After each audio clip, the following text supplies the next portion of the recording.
Chapter 284. Young master, that person looks so familiar. I seem to have seen him somewhere. Li didn't want to pay attention to the two effeminate young men, but the guy who laughed at him just now said again. He couldn't help but turn his head to look at them. They were very strange faces, and he was sure that he had never seen them before. The two young men were very handsome. Li looked at them again, and then he immediately shivered. He actually felt that these two guys were good-looking just now. Bah, they were just sissies. Not only did they look like a sissy, but they also talked like a sissy. He made a face at the guy who pointed at him, and continued to fight with the food in front of him. Poof! The young man who had just taken a sip of tea next to him, and had not had time to swallow it, saw his face. He couldn't help but spit out the tea in his mouth, and hurriedly took out a handkerchief to wipe his mouth. Li, who inadvertently caught a glimpse of this scene, immediately felt a chill in his heart. Seeing a beautiful sissy wiping the corners of his mouth with a handkerchief, no matter how delicious the food was, he couldn't eat anymore. Who would carry a handkerchief with them? However, what made him feel strange was how the two little submissives came together. After all, two tigers cannot live in the same mountain. How could a table accommodate two sissy? For the sake of what he had just eaten, Li decided to turn his back to them and sat next to them. Your wife is strict. You have never seen such a scene, have you? Li Xian saw Li change to a seat with a wide view, facing the dancers on the stage, and his face showed a little complacency. Li curled his lips disdainfully. When he secretly watched the Japanese bisexual, he didn't know where this guy was. It was a big scene to show his belly button. If he saw the striptease of the future, he would have a nosebleed. As if he didn't see the disdain on his face, Li Xian tempted him and said, "Anyway, you have nothing to do here. Why don't you go to the capital with me? The brothels in the capital can't be compared with here. More than half of the world's famous prostitutes are in the capital. They won't let you down. What's more, once you get there, your wife won't be able to control you anymore. You can do whatever you want." Li Xian tried to use this matter to tempt Li. He went to the capital alone, and he didn't know when he would return. Without Li, when his research encountered difficulties, he might not be able to get any inspiration, and it might be put on hold indefinitely. Bah! It seemed that Li Xian's grimace had made the handsome boy next to him feel dissatisfied with Li. When he heard Li Xian talk about brothels and famous prostitutes in the capital, he secretly spat and showed an incomparably disdainful expression. Forget it. I plan to spend the rest of my life in Qing'an Prefecture. I have no intention of going to the capital. I wish you all the best. Li raised his cup and drained it in one gulp. Li Xian was very disappointed with his refusal. Mingzu was right. This guy didn't have any great ambitions.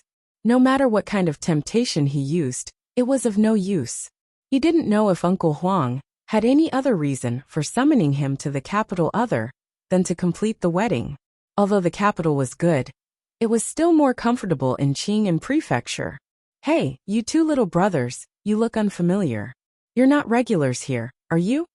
The handsome boy was looking at Li and Li Xian with a disdainful expression. He thought to himself that these two looked talented on the outside, but their hearts were so unbearable.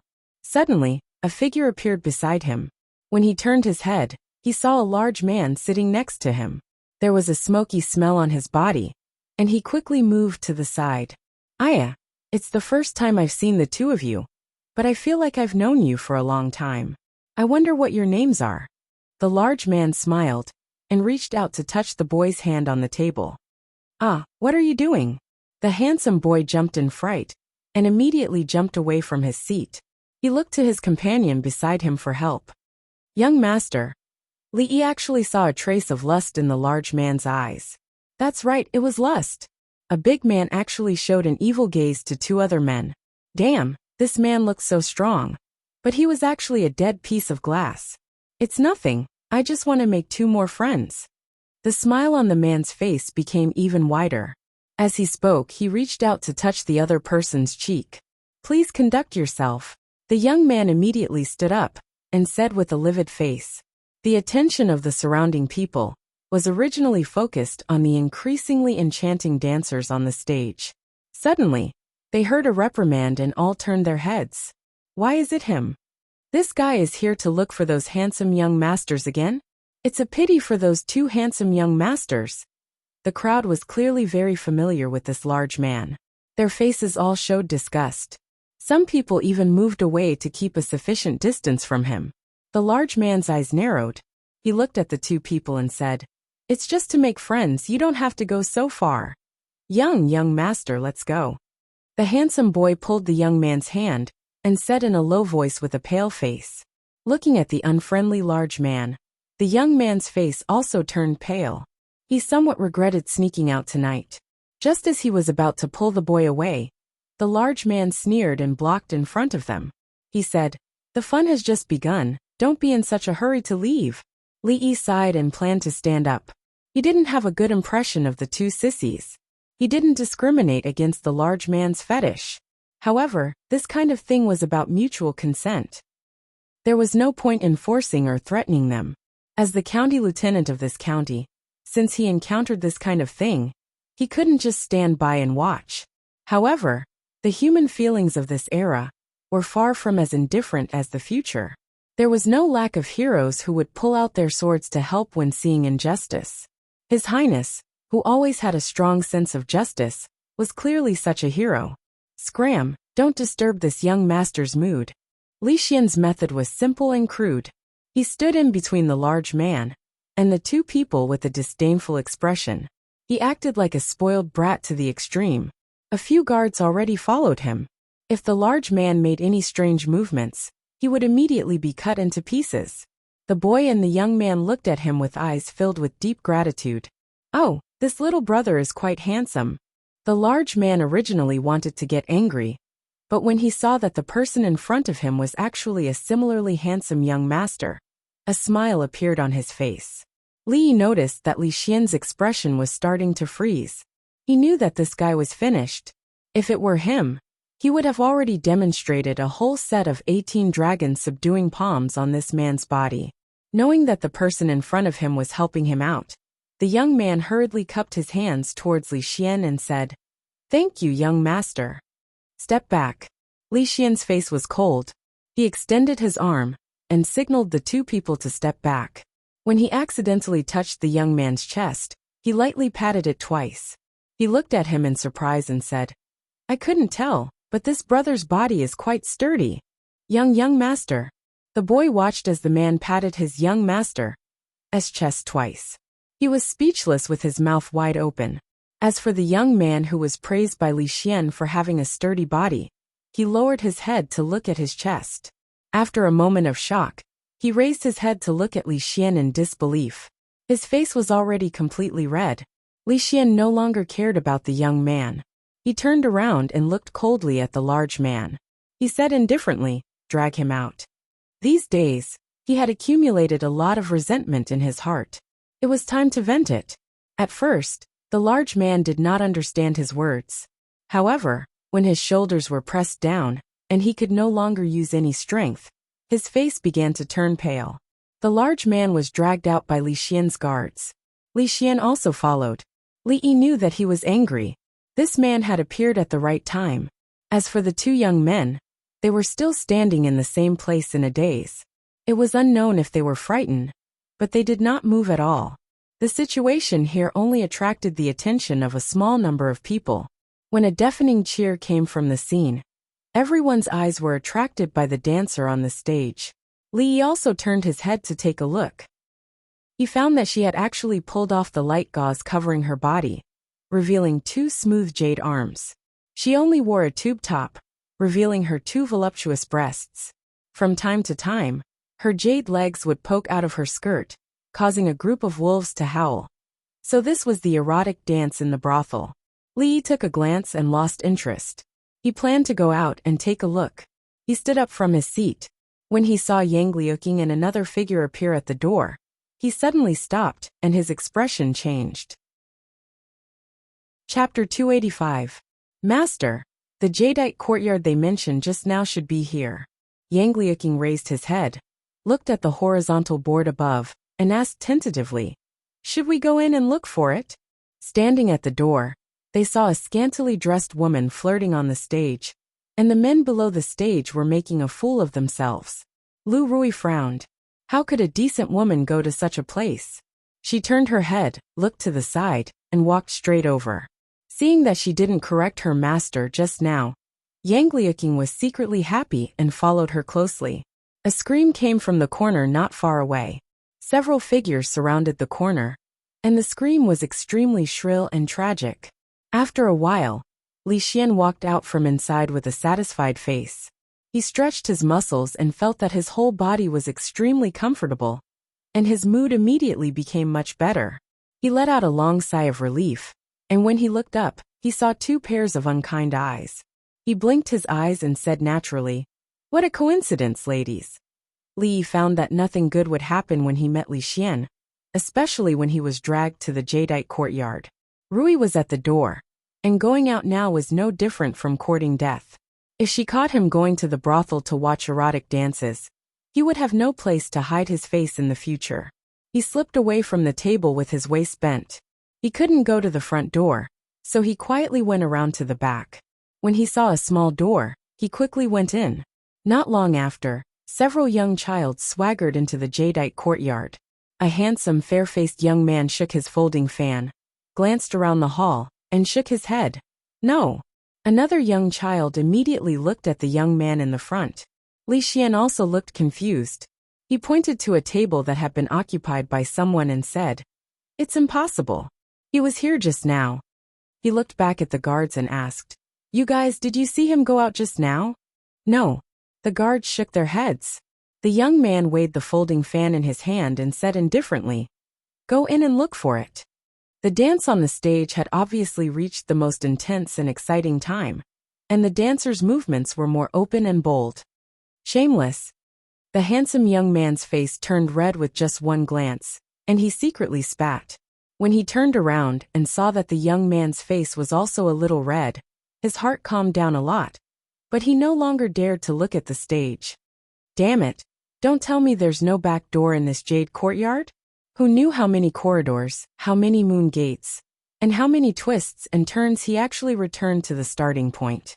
He planned to sneak over to see if Rui had left. Just as he took a step forward, he saw two handsome young masters walking out from the small door. When he took a closer look, he realized that they were not handsome young masters at all. They were Lu Rui and Yang Liuqing disguised as men. Others might not be able to recognize them easily if they changed their clothes and tied up their hair. But how could Li Yi not recognize them after getting along with them for so long? There was still a distance to the nearest moon gate. It was definitely too late to retreat, and it was a dead end to go forward. Li Yi wished he could use the earth burrowing technique at this time. Squeak. The door next to him opened a gap, like a strong light in the darkness. After being startled for a moment, Li Yi stepped in without any hesitation. When the two handsome young masters looked over, there was no one in the courtyard. "Ah, who are you? Get out quickly." A panicked voice sounded in his ear, and a girl in a green shirt screamed and wanted to push him out of the door. The tigress was right outside, and only a fool would go out at this time. Of course, the girl's strength was no match for Li Yi. She stood still and said, "Sorry, I didn't mean to offend you. I just want to hide here for a while, please." Li Yi stopped halfway through his sentence and couldn't continue, because in the room, other than him and the girl, there was another person. Facing him was a moon gate, and inside the moon gate was a bed. There was a large bathtub beside the bed, and a girl stood next to the bathtub. She was naked, and there were still many water droplets on her. She must have just come out of the bath. Everything was in one glance. Everything was in one glance. At this moment, Li Yi seemed to see the most perfect work of art created by the heavens. His mind was blank, and he couldn't hear the servant girl's screams anymore. The sounds of the outside world also gradually disappeared. Only the figure in front of him became clearer and clearer. "Have you seen enough?" A cold voice came over, and there was an irrepressible anger in the voice. He was pulled back to reality by this voice. Regardless of whether he had seen enough or not, the most important thing to do at this time was to immediately turn around. Li Yi faced the door, and there was a rustling sound behind him. The girl in a green shirt opposite him looked at him, as if there was a flame burning in her eyes. Li Yi sighed in his heart. He had really offended her this time. I think I saw him go in just now. A clear voice came from outside the door, and there was a knock on the door. Li Yi's expression changed again. Yang Liuqing knocked on the door, and a moment later, the door opened. A girl in a green shirt stuck her head out and asked, "Who are you people? Is Li Yi inside?" Li Xian was the first to ask. The girl nodded and said, "Li is discussing painting techniques with my Mississippi. Are you friends of Li?" When Li Xian and the other two walked into the room, they saw Li Yi standing next to the table, and it seemed like he was painting. A young girl stood next to him and looked at him attentively. The two of them were dressed neatly and did not look messy at all. It did not seem like they were doing something dirty. Lu Rui's gaze swept around the room. The room was not big, and it was filled with a faint fragrance. It was not bedtime yet, so it was a bit strange to put down the curtain on the moon door. However, it was normal for outsiders to enter a woman's boudoir. Look here, as long as you make a small adjustment to the proportion, the three-dimensional feeling will be greatly enhanced. When you usually paint, you have to pay attention to the changes in the proportion. Li Yi told Zheng Zimo the technique of three-dimensional painting with a serious expression. He turned around and saw Li Xian. He asked curiously, "Why are you back again?" He then looked at the two people next to Li Xian. After a moment of shock, his face showed an extremely shocked expression. "Rui, you too." The brothel keeper rushed in from outside, and was stunned to see so many people in the room. She quickly recovered and walked to Zheng Zimo and said, "Zimo, get ready. It's time for you to go on stage." "Sorry, please excuse me." Zheng Zimo smiled apologetically at them and said to the girl in green, "Xiao Chui, help me entertain these guests." "Yes, miss," the girl said obediently. Zheng Zimo walked out of the room. The girl turned around and said, "Guests, why don't you wait here for a moment? Miss will be back in half an hour at most. No need to trouble yourself." Li Yi waved his hand and turned to Li Xian. "I happened to meet Miss Zimo and discuss painting skills with her. Since Miss Zimo has something to do, let's go back." "Let's go." Li Xian waved his hand. He had just beaten up the man and vented his anger. Since there was no big news, he had no intention of staying here. "What's the hurry? Since we are here, let's watch for a while before leaving. This is my first time in a brothel. I won't have this opportunity in the future." Lu Rui looked at Li Yi with a meaningful look and said lightly, "No, it's improper for a woman to go to a brothel." Li Yi refused without even thinking about it. Bringing his sister-in-law to a brothel, what the F***ck was that? Chapter 286. It turned out that Mississippi Lu shouldn't be restricted by the demands of secular women. She wasn't asking for Li Yi's opinion when she said that she wanted to visit a brothel. She was just announcing it. With one hand behind his back and the other waving a folding fan, the temperament of an elegant young master was undoubtedly revealed. Looking at the flirtatious glances of the brothel girls, Li Yi really wanted to yell, "Are you guys blind? Changing clothes and hairstyles, and you can't even recognize the gender?" In the past, he thought that it was bullshit to disguise a woman as a man in TV dramas. As long as one wasn't blind, they would be able to see it. Now, it seemed that he had wronged the scriptwriter. "Young masters, are there any girls that catch your eye? I'll arrange them for you right away." The brothel keeper ran over enthusiastically and glanced at Lu Rui and Yang Liuqing with a strange look. She said to Li Xian with a face full of smiles. With her sharp eyes, how could she not see that there were actually two girls over there? However, this young master Li used to be a regular customer here. He often came to Zue Mo's concert and was generous. He left a deep impression on her after listening to the song. "Just arrange a good seat. You don't have to worry about the rest." Li Yi waved his hand and said. The brothel keeper knew the rules of this Li in front of her. She ordered someone to clean up an excellent seat on the second floor, and immediately brought them over. As for the original customers, she naturally found an excuse to send them away. Seeing Li Yi glaring at him with dissatisfaction, Li Xian made an innocent expression, meaning that this matter had nothing to do with him. Not knowing what kind of tricks Mississippi Lu was going to play, Li Yi couldn't just leave. He simply sat there openly, The brothel keeper was quite good at doing things. The position of this cubicle was very good. It had a wide field of view, and could see the whole stage. There were many cubicles like this. The outside was blocked by a bead curtain, so the situation inside couldn't be seen clearly. However, the stage could be seen clearly from the inside. Li Xian casually sat on the chair and crossed his legs, looking very relaxed and content. Yang Luqing had never been to a brothel before, so she was very curious about everything here. Occasionally, she would see women nestled in the arms of those men in the cubicles on the opposite side, and when they were being groped by those men, her face would turn red, and she would not look anymore. Lu Rui seemed to be addicted to playing the role of a handsome young master. He waved his folding fan in his hand and looked down through the bead curtain with great interest. Ever since the woman in the room came out, the crowd seemed to be boiling. It was obvious that she was quite famous. Lu Rui looked back at Li Yi and saw that he was sitting on the chair, staring blankly. Li Yi was indeed. The scene just now was his eyes. Li out, and couldn't be away. He glanced at the figure below, and the feeling in his heart was a little complicated. Although she had appraised a lot of erotic films in her previous life, it was the first time in both of her lives that she had seen such a scene with her own eyes. Even though she had put on her clothes now, the scene in the room just now still appeared in her mind. Listening to Miss Zue Mo play the zither is simply a great enjoyment in life. Although Miss Zue Mo is proficient in zither, chess, calligraphy and painting, the most amazing thing is her painting skills. Many people want to have a painting, and Miss Zue Mo never shows her paintings to others easily.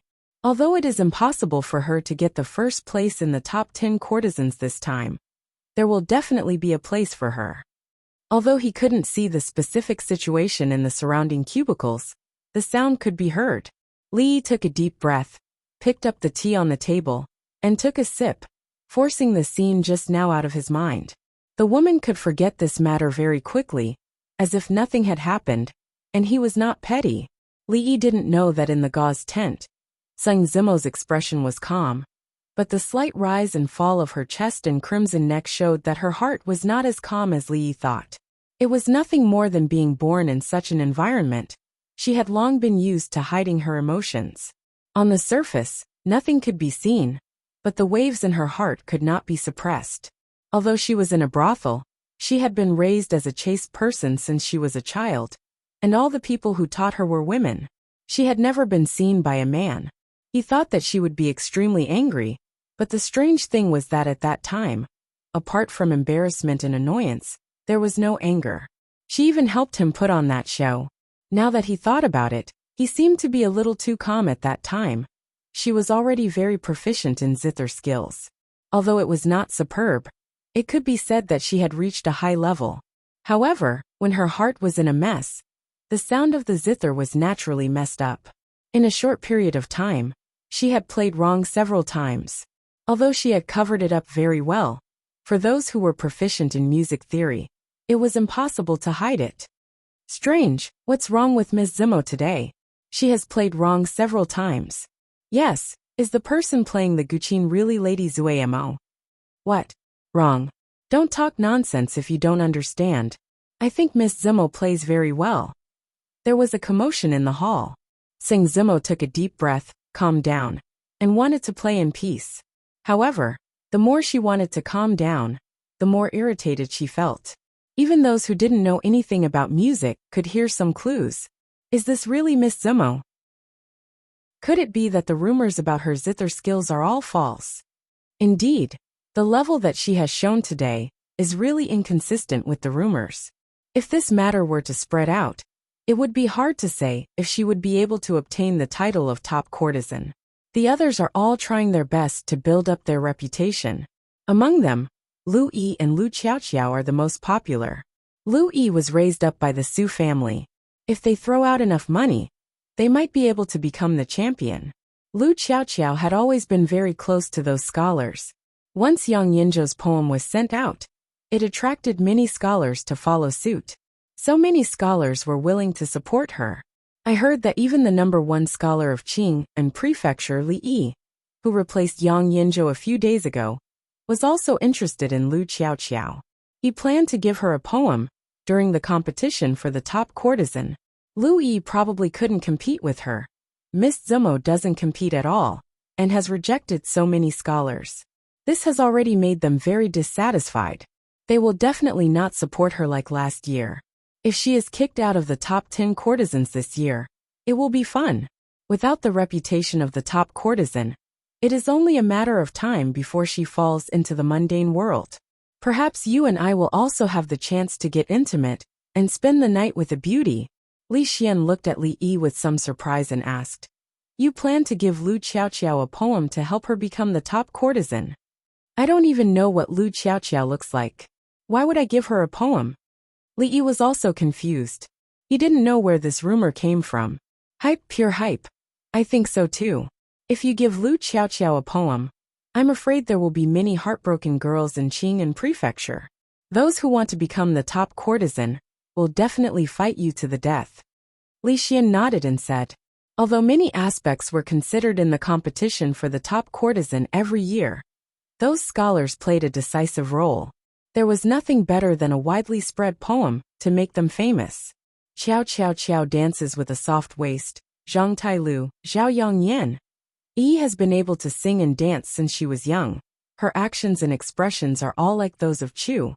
Miao Miao holds a wooden board and a cluster of flowers and pearls, singing a new voice. If a scholar wrote such a poem for them, and the poem spread, their fame would definitely soar. If these words were written by the #1 scholar of Qing'an Prefecture, the effect would be even better. When the poem was spread by word of mouth, no matter how unknown Qiao Qiao, Yi, and Miao Miao were before, they would be known by countless people overnight. Although this #1 scholar was so low-key that many people had even forgotten his name, Li Xian could be sure that if he wrote a poem for a girl, the position of the top courtesan would not be contested by others. They would just go and do what they were supposed to do. Chapter 287. There's something wrong with Zimo today. Behind the stage, the procuress of the Jade Courtyard frowned and murmured as she listened to the music. When she was young, she was also the most beautiful girl for a time. She dabbled in zither, chess, calligraphy, and painting. Although she had never touched those things after changing professions, she still had the ability to appreciate them. There was something wrong with the music today. A woman with phoenix eyes next to the procuress waved a round fan in her hand. She glanced down and said, "Who knows? She is the top girl in the courtyard. Even if her zither skills are a little worse, it doesn't matter. There are still so many stinky men who are willing to support her." "Not necessarily." Another woman in a pink gauze dress with a sharp chin said, "Young Master Qin is supporting Lu Xiaoqiao this year. I heard that he has written a lot of poems for her. Young Master Zhu just spent 500 taels of silver on Lu Yi early in the morning. As for young Master Xiao," he glanced at the woman with phoenix eyes and said in a strange tone, "Touch your conscience and tell me how many times he has asked to see you this month. Don't think that I don't know what the two of you have been doing in the room. Is it my fault that young Master Xiao likes me?" The woman with phoenix eyes rolled her eyes at her, but her tone was full of schadenfreude. The young Master Qin, young Master Zhu, and young Master Xiao they mentioned were all people who strongly supported Zheng Zimo last year. Without their support, she might not have a place among the top 10 beauties last year. However, during this time, no one knew what had gotten into her. She hid in her room all day, writing and painting. She never saw guests and even refused the invitation of these 3 young masters. Being humiliated, the 3 of them were naturally dissatisfied. In this day and age, who didn't support was the same. Without Zheng Zimo, there was still Zhang Zimo and Li Zimo. Why should they think too much? What did you just say? What happened to young Master Qin, young Master Zhu, and young Master Xiao? Tell me clearly." The procuress' face changed and asked hurriedly, "What else can it be? Zuamo doesn't want to see them, and they have already turned to support someone else. Mom, if you want to support another top beauty, you have to put in more effort." The woman with a sharp chin said in a weird tone, "Get lost, both of you. You traitors. You don't want to see me do well, do you? If the Jadefield courtyard collapses, the 2 of you will have nothing to eat in the future." An angry expression appeared on the madam's face. She raised her hand and viciously slapped the two of them on the back a few times. The two of them screamed and ran away. When the madam looked at the figure playing the zither below again, her expression began to fluctuate. Drunk Ink was the star of the jadeite courtyard and her money tree. At least 30% of the guests who came to the jadeite courtyard came for her. Every brothel would have such a pillar. As long as the pillar did not fall, the business of the brothel would always be prosperous. The reason that the jadeite courtyard could occupy a place among so many brothels in Qing and Prefecture was because one of the top 10 top beauties was here. She was their signature. No matter how good the other girls were, this signature was indispensable. Without this signature, they would immediately become a second-rate brothel. Young Master Qin was an outstanding talent among the talents and had great influence. Young Master Zhu was rich and never stingy with money. Young Master Zhao's father was a judge. If two of the three of them were willing to support her, the position of top beauty would be very secure. She thought that the three young masters would continue to support Drunk Ink, but the procuress' face darkened. Her eyes began to flicker as she looked down the stage. "You don't plan to support Miss Drunk Ink?" Hearing the discussions around him, Li Xian turned to look at Li Yi and asked. "Forget it. It's better not to get involved in these things." Li Yi shook his head. Every time he threw out a poem, there would be a lot of trouble. He didn't want to get involved in the selection of top beauty. As long as you don't regret it. From the looks of it, Miss Drunk Ink's position as top beauty this year is uncertain. But this isn't a bad thing. If she really isn't the top beauty, her value will definitely plummet. If you want to take her back as a concubine, you can save a lot of money. But you have to do this as soon as possible, because there will be a lot of people eyeing her. Li Xian still thought that there was an unknown affair between Li Yi and Zheng Zimo, so he kindly reminded him. "If you have time to worry about whether I can get a concubine or not, you should think more about your princess," Li Yi said impatiently. Li Xian's expression immediately turned bitter. He wasn't interested in playing with Mississippi Lu anymore. He stood up from the chair, walked to Lu Rui and said, "If you've seen enough, let's go." Rui flicked his wrist, put away the folding fan, threw it on the table, and followed Li Yi out. Yang Liaking naturally followed. Zheng Zimo walked over with the guqin in her arms, and happened to meet Li Yi, who had walked out of the compartment. She nodded slightly, and then walked straight over. Many people in the hall were whispering. "Strange, there doesn't seem to be many people supporting Miss Drunk Ink this year. She never accepts other people's invitations. Could it be that she has no intention of competing for the top beauty?" Yes, Lu Qiaoqiao and Lu Yi have been attending banquets frequently these days. They can't wait to rope in all the rich merchants and talents of Qing and Prefecture. Even if others didn't make such big moves, they wouldn't be like Miss Drunk Ink, not even seeing guests. Could it be that she really doesn't want to compete for the top beauty? Hehe, that's not necessarily a bad thing. Everyone's eyes are on those top courtesans, so it's not easy to make a move. If she's not a top courtesan anymore, she'll just be an ordinary prostitute who can be combed with some money. Maybe we can have a taste of her. Walking out of the jade courtyard, a gust of cold wind blew in his face, and he became much more sober. Another two people came out. The handsome young man who had just been teased by the big man glared at Li Yi and ran away with the young man. Li Yi was stunned for a moment. He looked back at Lu Rui and Yang Liaking who had come out, and seemed to understand something. Looking again at Li Xian who swaggered out of the jade courtyard and pretended to be a playboy, he shook his head and didn't say anything more. The next day, Li Yi saw a large group of people from King Ming Mansion on the street.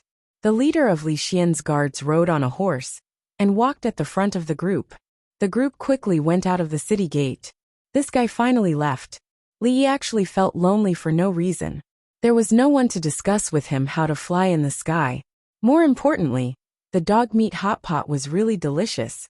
Yang Liaking would still report on time every day. Although Mississippi Lu still didn't agree to be her master, when she was in a good mood, she would give her a few pointers. From then on, the courtyard would often be filled with whistling sword aura, and it was impossible to bask in the sun peacefully anymore. "Uncle Master, there are more invitations." Yang Liaking walked in from outside and handed something to Li Yi. Recently, he had mysteriously received a lot of invitations. Lu Qiaoqiao, Lu Yi, and a few others he had never heard of invited him to all kinds of banquets. Li Yi always threw them to the side, and now he had accumulated a thick stack of invitations.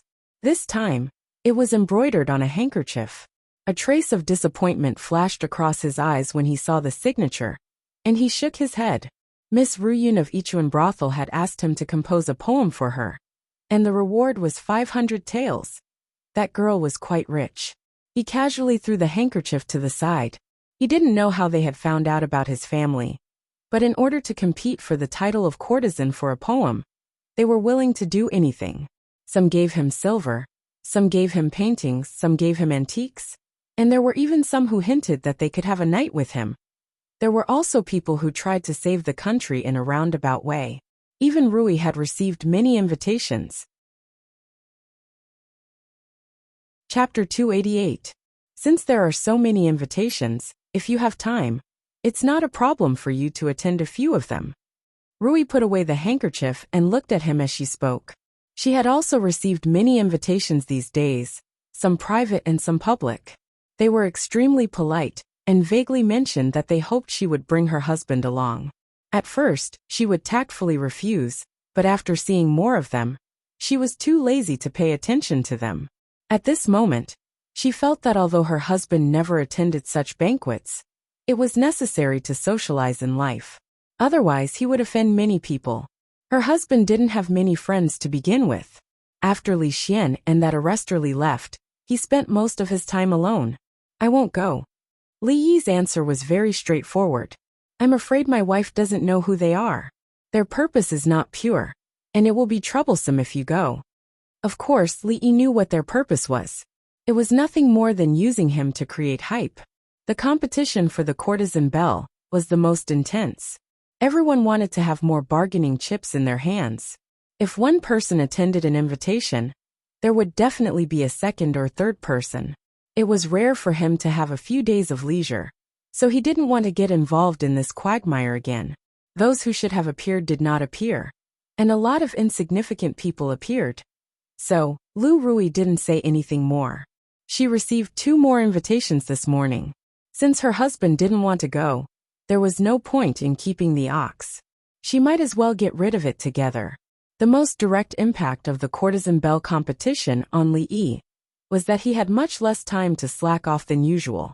Before the courtesan belle was selected during the Lantern Festival, there was no curfew in Qing, and prefectural city. The bailiffs also had to go out to patrol at night. Although the county magistrate didn't have to do everything by himself, he still had to sit in the county government at critical times. It was one thing that no one cared about him, but there was a limit to his slacking off. Driven by the festival and the top courtesan competition, the business of the theater was booming day by day. Oldman's son didn't take the opportunity to expand his business. Instead, he took a steady approach and managed several theaters in an orderly manner. He also arranged for the orphans to work in the theaters, such as making tea, pouring water, and wiping the tables. The older children in their early teens could still do the work. Since then, the flying female thief in the prefectural city had disappeared without a trace. When he walked back to the county government, several constables on duty were squatting in the duty room and chatting. The city gets more and more lively every day. It's so tiring to patrol from morning till night. It's so tiring, someone complained. Why are you so stubborn? You've been patrolling for a whole day. All you see are trivial things. You can't stop. You can just find a brothel and watch a performance. When it is time, you can just come back and report. I have to say, the performances in the brothels these days are not bad. Those girls are trying their best to fight for the title of top beauty. They are even using their best skills. Yesterday, I saw a girl whose body was so soft that she could put her head on her butt. That's nothing. Guess who I saw when I went to the Jadeite courtyard to see my lover a few days ago? The county lieutenant. I saw the county lieutenant enter a room. I asked my lover later. Guess whose room it was? Who? When it came to the county lieutenant's gossip, the people were obviously interested and asked one after another. You'll never guess. It was actually. Li couldn't let this guy go on. He walked behind the guy who just spoke and asked, "Aren't you afraid that the county lieutenant will know that you visited a brothel while patrolling?" The bailiff was talking about the county lieutenant's gossip and was in high spirits. He casually added, "Hee, the county lieutenant won't be able to see it. It's not a big deal to be lazy. Speaking of laziness, who can compare with the county lieutenant? Let me tell you, you'll never guess whose room the county lieutenant went to that night in the jadeite courtyard. You'll be scared to death if I tell you." Halfway through his words, he finally felt something was wrong. The brother in front of him was winking at him. His heart sank. When he was about to turn his head, he was kicked on his buttocks. The constable who was kicked by Li lay on the ground like a dog eating mud. He did not dare to be angry. He scratched his head and smiled awkwardly as he got up. "Sir, why did you come at this time?" Li snorted and said, "If I didn't come, how would I know that you would be so bold to visit a brothel while patrolling? By the way, what did you want to say just now? Go on, I'm listening." Nothing. The bailiff had long known the county lieutenant's temper. As long as it didn't violate the principle, the county lieutenant wouldn't blame them. He said with a smile, "Sir, you may not know this. These days, because of the top beauty competition, the brothel is the most crowded place. It needs to be patrolled the most. We don't relax outside either. There are always people watching on the street. Since you all have nothing to do, go out and patrol. Whoever dares to go to the brothel will be sent to the detention room for 3 days." Li waved his hand and said impatiently. The crowd dispersed in a hubbub, as if they had been granted amnesty. The detention room was not a place for people to stay. 3 days were enough to kill them. With the county lieutenant's words, no one dared to go to the brothel in the future. There was once a felon who refused to confess the hiding place of the murder weapon. The county lieutenant just let him stay in the detention room alone for 5 days. When he was released, the 8-foot-tall man cried like a child. As soon as he was released, he trembled and confessed. From then on, people regarded detention as the cruelest punishment. As soon as they stepped out of the door, someone immediately turned to ask the bailiff who just spoke, Go on. Whose room did the county lieutenant enter?" "Sister Ruwaching, please persuade my Mississippi in the room." The green shirt girl grabbed Ruwaching's arm and said with a bitter face, "Miss refused those childs and didn't attend the banquet. Mother doesn't care about her anymore. She has been promoting Chin Meow Meow these days. If Miss can't get the top beauty, what should we do?" The courtesan bell was a natural protective barrier. Without this barrier, the Miss would soon lose her chastity. A has-been courtesan bell. At that time, the life of the master and the servant would definitely be very difficult. Everyone else was trying their best to build momentum for the top beauty, but her Miss was doing the opposite. As a servant, she was already very anxious. Wan Ruwaching patted Xiao Chui's hand and raised her head. She looked at the woman who was sitting there and doing her makeup with some confusion. She asked, "Drunkimo, have you really thought it through and decided not to fight for the top beauty?" The woman took off a golden hairpin with pearls and jade hanging from it and placed it in a brocade box. She casually inserted a wooden hairpin into it and carefully closed the brocade box. She walked to Wan Ruwaching's side and took her hand. She said, "Sister Ruwaching, how about I work for you in the future? Anyway, when you guys perform, you won't be able to find anyone else to paint the background. Do you think I can be your personal painter? The background you paint is so lifelike. In the entire Qing'an prefecture, no one can do it better than you," Wan Ruwaching said with a smile. Then, she seemed to realize something and looked at him in surprise. She asked, "Are you planning to? No one can do it better than me?" Zheng Zimo didn't seem to hear the second half of her sentence. She said, "Sister Ruwaching, you forgot about that person." When she said that person, although she gritted her teeth, her pretty face was covered with a layer of pink for no reason. Chapter 289. During this time, there are people patrolling outside day and night. The security in the city is very good, and there are no major cases. Lu Yi was reporting to Li Yi at a tea stall on the street. A floating corpse appeared in the river outside the Zhang family village, and its identity has not been identified yet. There have been no missing people in our county recently, and we have sent people to investigate every village. At another table a few steps away, 3 men were also talking and laughing loudly. Have you watched the top beauty competition these days? Miss Chow Chow and Miss Yi are competing fiercely. I'm afraid one of them will be the champion this year. In fact, there is nothing exciting about this competition. Last year's top 10 beauties will still occupy more than half of the seats this year. Moreover, no matter who is selected, we can only watch and can't touch them. Hee, that's not necessarily true. As long as there is either talent or wealth, even if it is the champion, there is still a chance to make love. Moreover, we can't touch the top beauty this year, even if we can't touch the past. I don't know why the Jade Yard has been promoting Chun Miao Miao this year, and the Phoenix Perching Building has promoted a newcomer. You should know that Zheng Zimo and Gu Xiaowan were both candidates for the top 10 beauties last year, and I'm afraid they have no hope of being on the list this year. I wonder what the former top beauty tastes like. As the 3 men talked, they showed a smile that all men understood.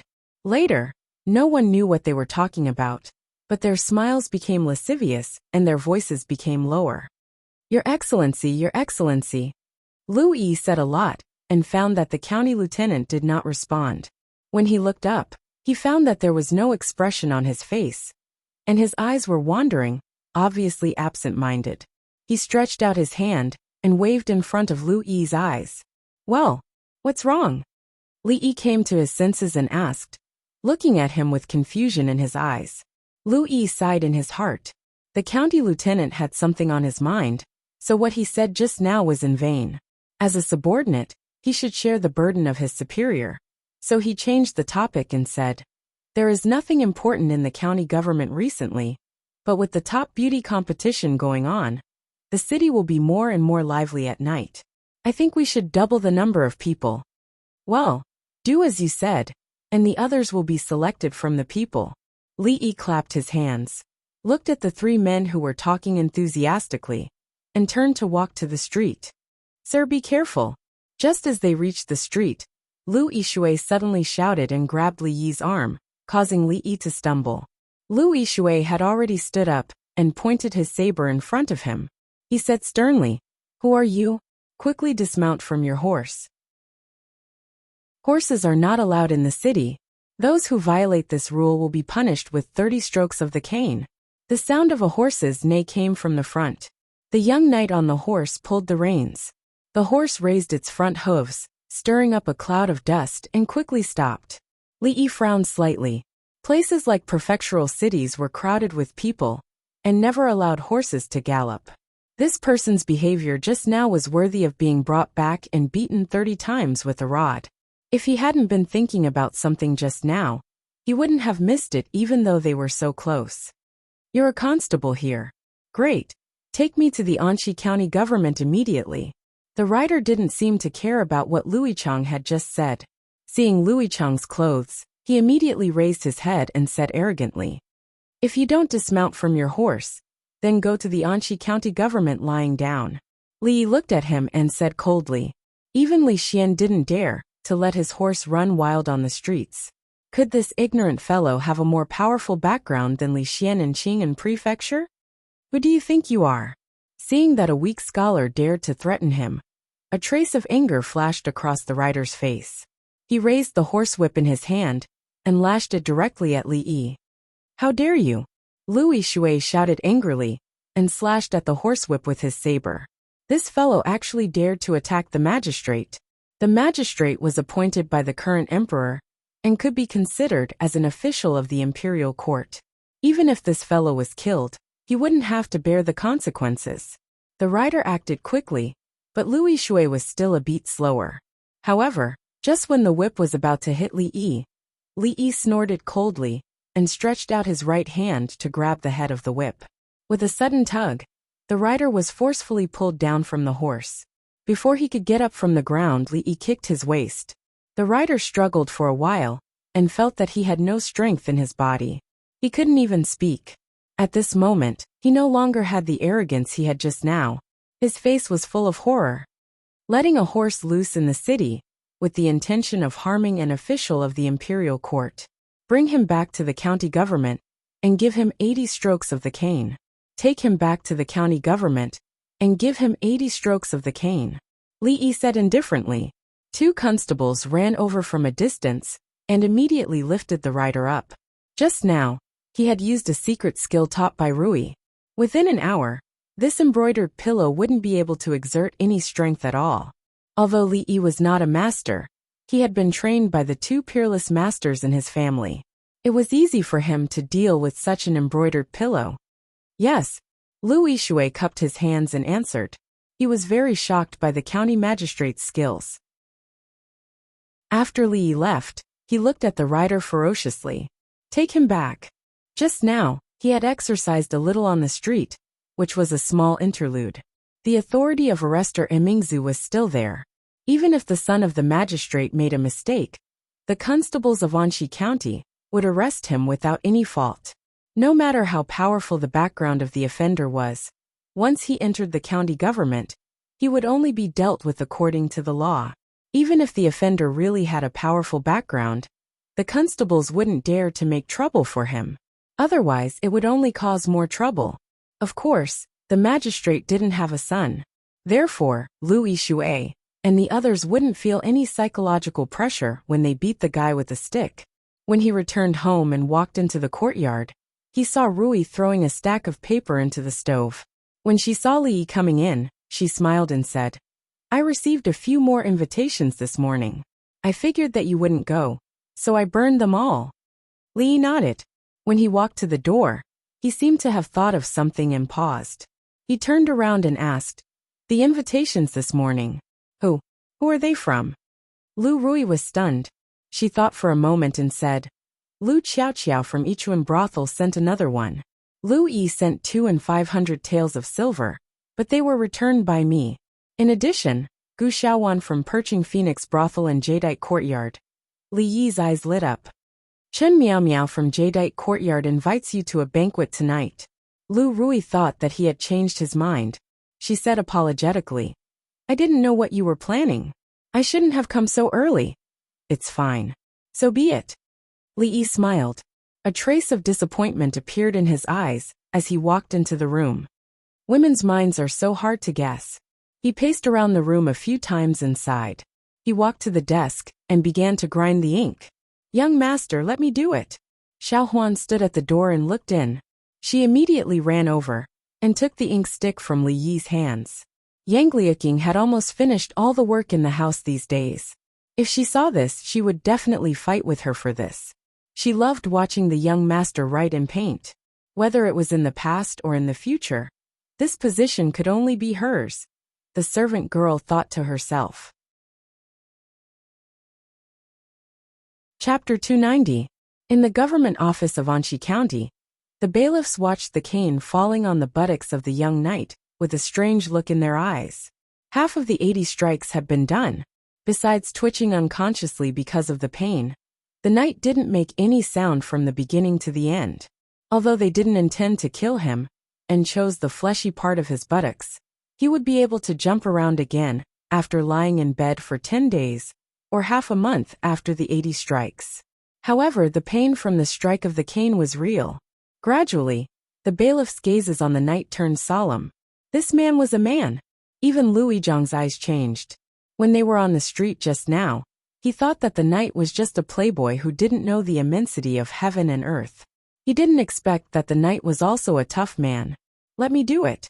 In order to show enough respect for this man, Lu Yizhang decided to do it himself. He walked over and took the cane from a bailiff. He's a good man. With a sigh of admiration, he raised the stick high and then brought it down. Ah! A heart-wrenching sound suddenly sounded. The knight found that he could finally make a sound, and his body seemed to have regained its freedom. Snot mixed with tears rolled down from his face, and he screamed like a pig being slaughtered. The admiration on the bailiff's faces froze. Continue. Lu Yizhang was annoyed. He thought that the knight was a tough man, but he didn't expect that the knight was also a coward. He waved his hand and said, The Lord said 80 strikes, so it can only be 80 strikes. No more or less. Whoosh! More than 10 people rushed into the hall. When the first person saw the young knight lying on the bench, He changed his face and said, "Stop." County Magistrate Lu came in with an old man and asked with a frown, "What's going on?" Lu Yizhang cupped his hands and said, "Your Excellency, this man rode his horse recklessly on the street and tried to attack the county magistrate. According to the law, he should be beaten 80 times. He has already been beaten 60 times. Rode his horse on the street and attacked County Magistrate Li?" County Magistrate Lu glanced at the young knight and said lightly, "Then continue to beat him. We'll talk after that." Seeing County Magistrate Lu's attitude, Lu Yi knew that County Magistrate Lu's background might not be so powerful. After responding, he turned around and said to the Yamen runner, "Continue." The man who looked like a guard was about to speak, but the old man beside County Magistrate Lu waved his hand and said, "Since he has made a mistake, he should be punished." Then he looked at County Magistrate Lu and said with a smile, "About the matter I just mentioned, Registrar Zheng is not here. Lu Yi, take this old man to the household," County Magistrate Lu said. "Thank you, Lord Lu." The old man cupped his hands and said. Lu Yi nodded. Half of the people that the old man brought stayed here while the other half followed Lu Yi to the house. The household register was where the household register was kept. When they reached the door, Lu Yizhang turned around and said, "Only 2 people can enter. The rest of you can wait outside." "Li Zheng, come in with me, the others wait outside." The old man smiled, pointed to the man in the lead, and walked in with him. Lu Yi stood outside. Naturally, there were scribes inside to greet them. Looking at the travel-worn people standing in the yard, he felt bored and habitually used the reasoning method that the county magistrate taught him to reason. These people seemed to have traveled for a long time, and were definitely not from Qing'an Prefecture. They were arrogant and dared to be so arrogant in the prefectural city, so they definitely did not come from a small place. Most likely they came from the capital. Combined with County Magistrate Lu's attitude, this possibility immediately increased to 80%. Beside the desk, the little servant girl was slowly grinding ink, but her eyes were staring at Li Yi's hand. She watched as small square characters appeared on the white paper. Although the son-in-law had taught her to read a long time ago, she could only recognize a few words on the paper, such as beauty and under the moonlight. However, it did not matter if she did not recognize them. Looking at those beautiful words appearing on the paper made her feel inexplicably comfortable. Li Bai did not have time to be born. This should not be a problem. Chao Chao actually had 3 sons, but none of them were called Chao Ji or Chao Pai. This song is so famous, but I don't have any impression of it, so there is no more. After writing for a while, Li would stop and murmur a few words. In his mind, information about this world kept flashing by. After filtering, he started writing again. Xiao Huan looked strangely at the son-in-law who was talking to himself. After grinding the ink, she saw the son-in-law hammering his shoulder. She immediately ran behind him, stretched out her small hand, and gently pinched it. After pinching for a while, her wrist was a little sore, so she moved a small chair and sat opposite Li Yi. She placed her hands on the table and propped her head up. She tilted her head and blinked her big eyes. Looking at the shaking pen, she let out a small yawn. Every time he was immersed in his own world in his mind, time passed especially quickly. Li Yi could not remember how many books he had flipped through. It was only when he flipped to the last page of the book that he realized his arm was very sore. The light in the room was also a little dim. He raised his head and looked out the window. The sun was about to set below the mountains in the west. He put down the brush and rubbed his shoulder, waiting for the ink on the last page to completely dry. The little servant girl had fallen asleep in front of him. One side of her pretty face was pillowed on her arm. There was still a trace of crystal at the corner of her mouth. The afterglow of the setting sun shone in through the window, causing her entire person to be immersed in the halo. He got up to take a piece of clothing and gently draped it over her body. When he walked out of the room, Sister Rui was sitting in the courtyard and talking in a low voice. Seeing Li Yi walk out, Rui stood up and said, "I saw that husband was engrossed in writing, so I did not disturb you. Dinner is ready. Husband, go wash your hands first." Li Yi nodded and was about to wash his hands when Fong walked in from outside. He looked at him and then at Rui. After hesitating for a moment, he said, "Son-in-law, there is a young lady outside the house who has been standing at the door for a while. She seems to be looking for you." "I'll go out and take a look first," Li Yi said to Rui and walked out the door. These days, there were indeed many people looking for him. Without exception, they were all the personal maids and attendants of so-and-so young ladies. Although he did not intend to accept the invitation, it was not very polite to let them wait there. Before he walked out of the house, he saw a young lady wearing a green dress pacing back and forth outside the door. Li Yi paused for a moment, then turned and walked back. "You." The young lady kept pacing outside the door, not deciding whether to go find that person or not. She had come out behind the young lady's back. What if the young lady knew that she had come to find him and was unhappy? But if she did not go find him, how would she solve the young lady's problem? While she was hesitating, she saw that person walking outside. Just as she was about to summon her courage, she saw that after seeing her, he actually ran back. It was obvious that he was avoiding her. She pouted and pointed at his back, feeling wrong to the point of tears. Bad person. Lecher. Heartless. Tears welled up in her eyes, but they did not fall. The young lady endured the grievances in her heart and vented all of her resentment on the small tree by the wall. "What are you doing?" A confused voice came from the door. The young lady suddenly turned her head and saw that the bad person was standing at the door, looking at her with a surprised expression. "This is for you." Li Yi did not intend to ask about the grudge between the young lady and the tree. He walked over and handed her a thin book in his hand. The young lady's leg was in the air, and there were still tears in her eyes. She stared at Li Yi in a daze, momentarily forgetting to reach out to take the book. In the Anxi County government, Louis leaned against the door of the household office with a tree branch in his mouth. He looked into the room again in confusion. What was that old man looking for in there? He was so old, yet he was kneeling and crying inside. The scribe of the household office was scared silly. Chapter 291. I snuck out on my own. Don't tell our young miss. The girl named Xiao Chui trotted away. Seeing her back disappear at the end of the alley, the words she said before she left rang in Li Yi's ears again. This woman, what the hell is she doing? Li Yi rubbed his eyebrows and murmured. With her personality, it was impossible for her to give up on herself. What was the point of her inaction? It was actually Xiao Chui who sneaked over that made him realize that Zheng Zimo's situation had reached such a point. Was it because she was thin-skinned? However, regardless of whether what happened that night happened or not, Li Yi couldn't watch her passively accept that fate. If what Li Xian said was right, with those things the problem should have been solved by now, right? But why did he still feel irritable for no reason? Young master, it's time to eat. Xiao Huan's voice faintly came from inside. Li Yi temporarily suppressed the chaotic thoughts in his heart, turned around and walked back. The girl named Xiao Chui held the book tightly in her arms and ran out of the alley.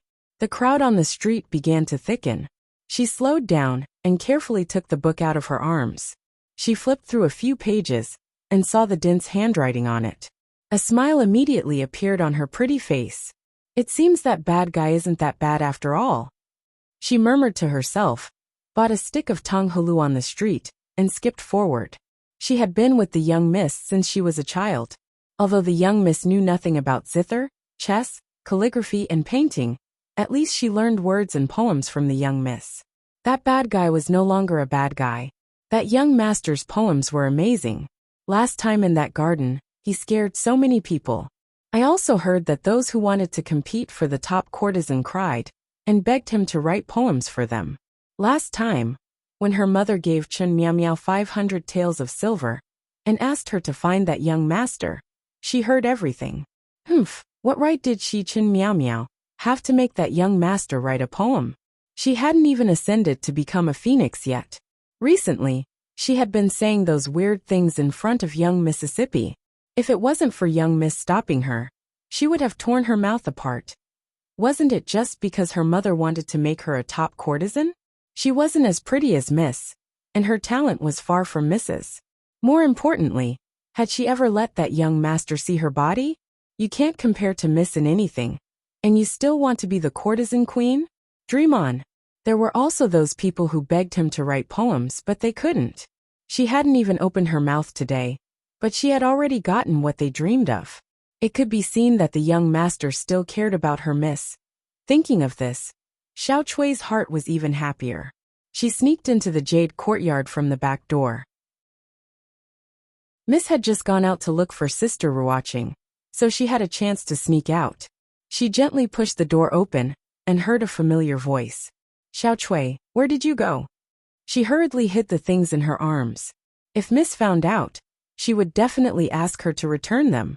She grinned, revealing 2 rows of white teeth, and said, Miss, I just went out to buy 2 skewers of candied haws. I'll give you one. The sky was already completely dark. Finally, there was movement from inside. Lu Yizhang spat out the dried twig in his mouth and saw the old man and the young man walking out of the house. Sorry for the trouble.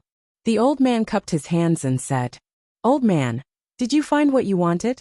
Lu Yizhang asked curiously. Lu Yizhang guessed that seeing how sad the old man was, he must have found what he wanted. Moreover, the result didn't seem to be very satisfactory. The old man didn't directly answer. Instead, he smiled and asked, Dare I ask this constable, is all the household registration of this county in here? Is there any missing? I can't say that all the household registration is here, but there shouldn't be much difference. Lu Yizhang replied. Some time ago, he had brought his brothers to check the population of each village. Except for those who hid in the mountains, the household registration of each village would be the same as the number of people. There shouldn't be any difference. Thank you. The old man smiled kindly. He pointed at the young man who was beaten today and was being supported by 2 guards. He said to Lu Yizhang, I didn't discipline my subordinates well. He has just arrived at your mansion and has already made such a big mistake. I don't know. Lu Yizhang waved his hand and said, Since you have already punished him, you can take him away. Just remember not to ride the horse in the town. County Magistrate Lu obviously didn't want to have a deep grudge with these people. He had specially told Lu Yizhang these things during the day. He believed that the county lieutenant wouldn't say anything. Seeing this group of people leaving the county government, Lu Yizhang stretched his body. It was time for him to go out and patrol. Otherwise, his subordinates would definitely take the opportunity to be lazy. He stretched his back and felt a little less tired. Fortunately, there were only a few days left before the upper era. After the upper era, there would be a curfew in the town again. He wouldn't have to suffer at night anymore. Uncle Li, are we going to the village now? The old man walked out of the county government with more than 10 guards. The man called Li Zheng turned his head and asked. The old man called Uncle Li looked up at the sky and said, Let's find an inn to stay in first. We'll talk about it tomorrow morning. He turned his head and looked at the tall gate of the county government again. His face showed a strong sadness that couldn't be melted. Early the next morning, a group of people led horses out of the town. More than 10 guards quickly got on the horses. One horse pulled the carriage and galloped in a certain direction. An hour later, a group of strange guests came to the Li family village. It was strange, but it was because these people were all riding tall horses, and they looked travel-worn, as if they had traveled for a long time. Outsiders came to this remote and desolate place, and most of them were poor relatives of some family in the village. When had there ever been such a scene? What brings you to the Li family village? Seeing these people get off the horses, the old man of the Li family village walked over and asked with cupped hands. He secretly winked at the Dazhuang brothers who were not far away. When they didn't know the purpose of these outsiders, it was always good to be vigilant. Old brother, this is the Li family village, right? Looking at the kind old man in front of him, who didn't seem to be looking for trouble, the village head was slightly relieved and said, This is the Li family village. Old brother, do you know Li Minghan? Li Minghan. So they are here to find someone. The village head murmured this name. He had some impression of this name, but he couldn't think of it at the moment. The people in the village were all uneducated boorish people. Their names were De Zhuang, Ergo Sanpao and so on. Li Minghan, such an elegant name, didn't seem like something the villagers could come up with. At this moment, another old villager murmured, Li Minghan. Is this the name of Li Xiaotsai? The village head slapped his forehead and suddenly realized something. How could I forget about Li Xiaotsai? He turned his head to look at the old man and said, yes, there was such a person in the village. He moved here with his wife 20 years ago and later settled down in the village. He was the only Xiaotsai in the village, but he has been dead for many years. Is he the one you are looking for? 20 years ago, yes. Hearing the village head's description, 2 lines of turbid old tears fell from the old man's eyes. He choked and said, young master, I'm late. Chapter 292.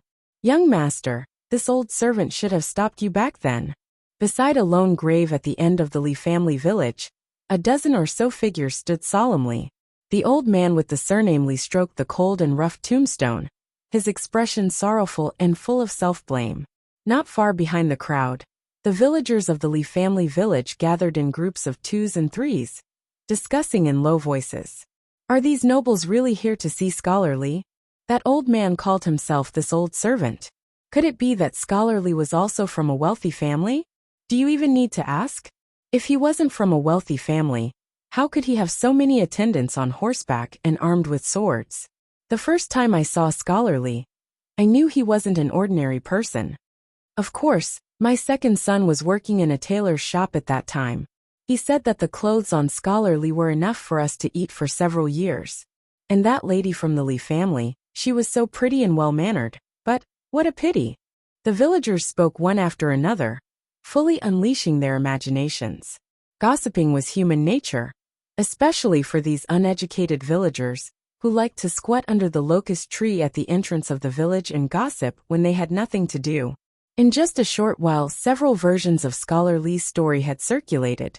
Some time ago, a brothel had been built on an empty plot of land not far from the village.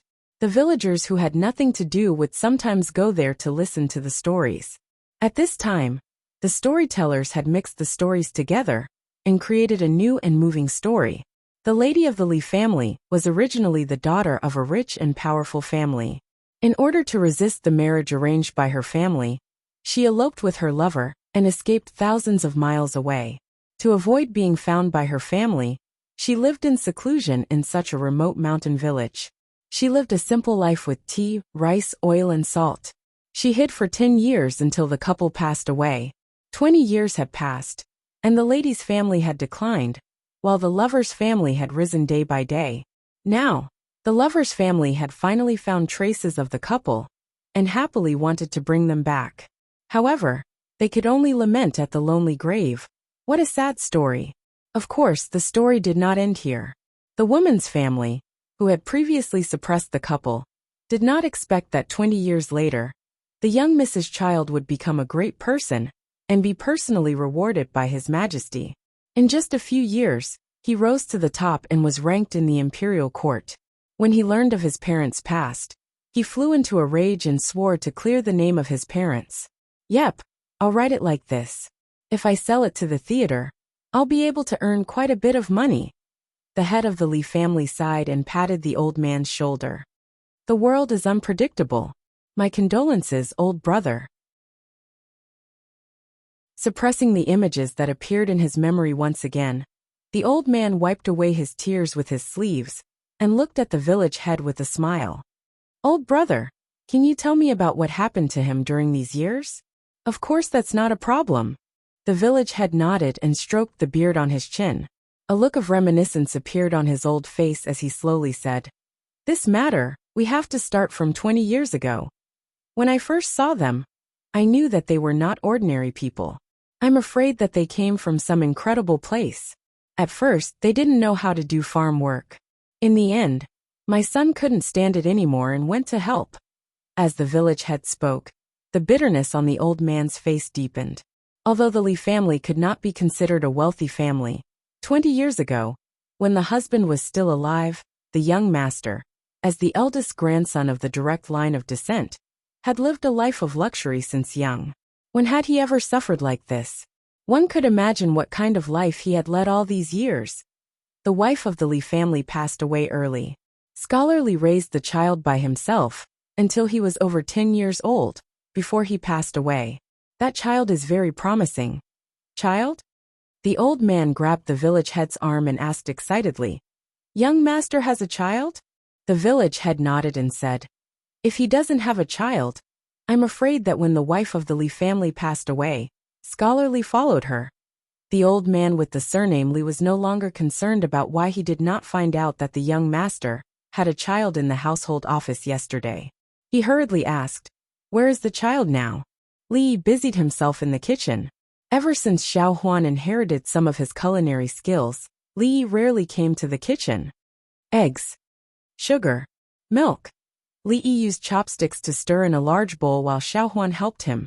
The ingredients and steps to make butter were very simple. However, milk was not easy to find. People in this era did not drink it often. It took Li a lot of effort to find a small jar of milk. Without light butter, he could only settle for the next best thing.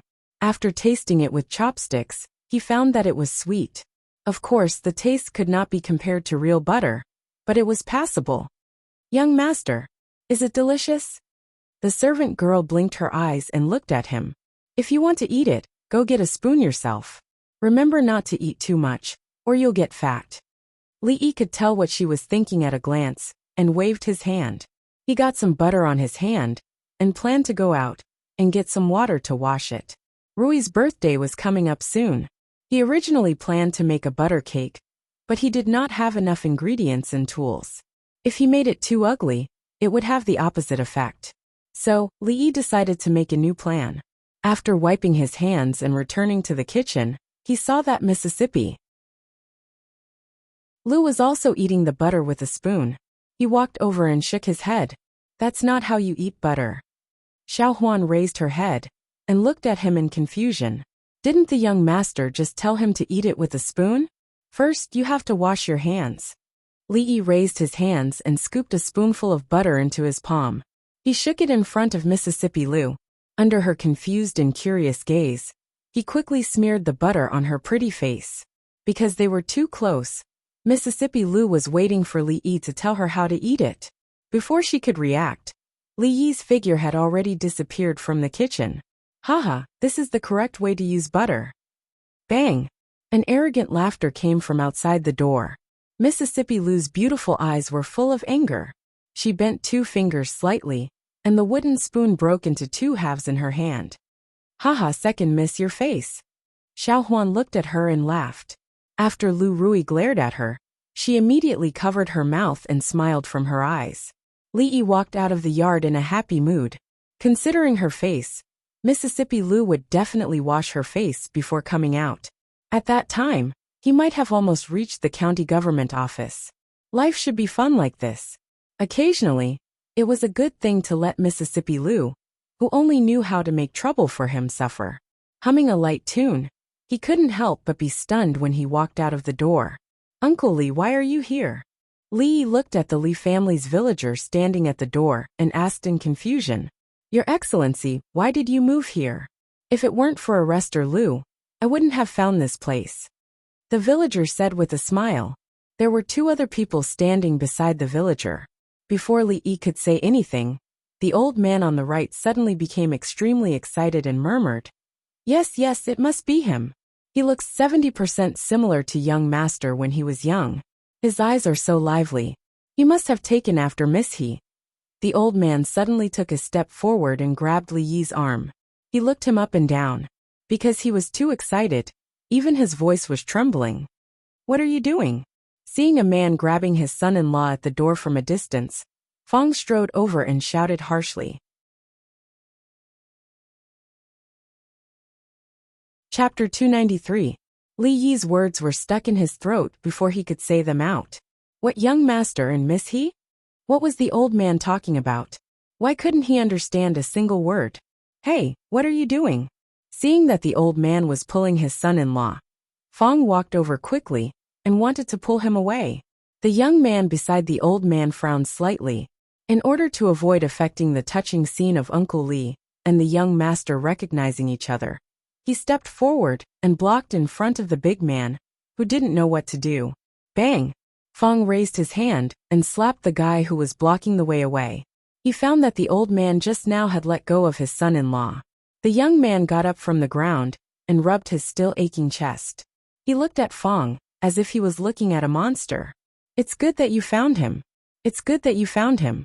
God has eyes and still left the roots for the direct descendants of the Li family. The old man's worried expression was swept away, and he said with a laugh. At this time, Li had faintly realized that the situation was not very good, especially when the old man grabbed his arm again and said affectionately, "Young master, I finally found you." "Old man, have you mistaken me for someone else?" Li looked at him and asked suspiciously.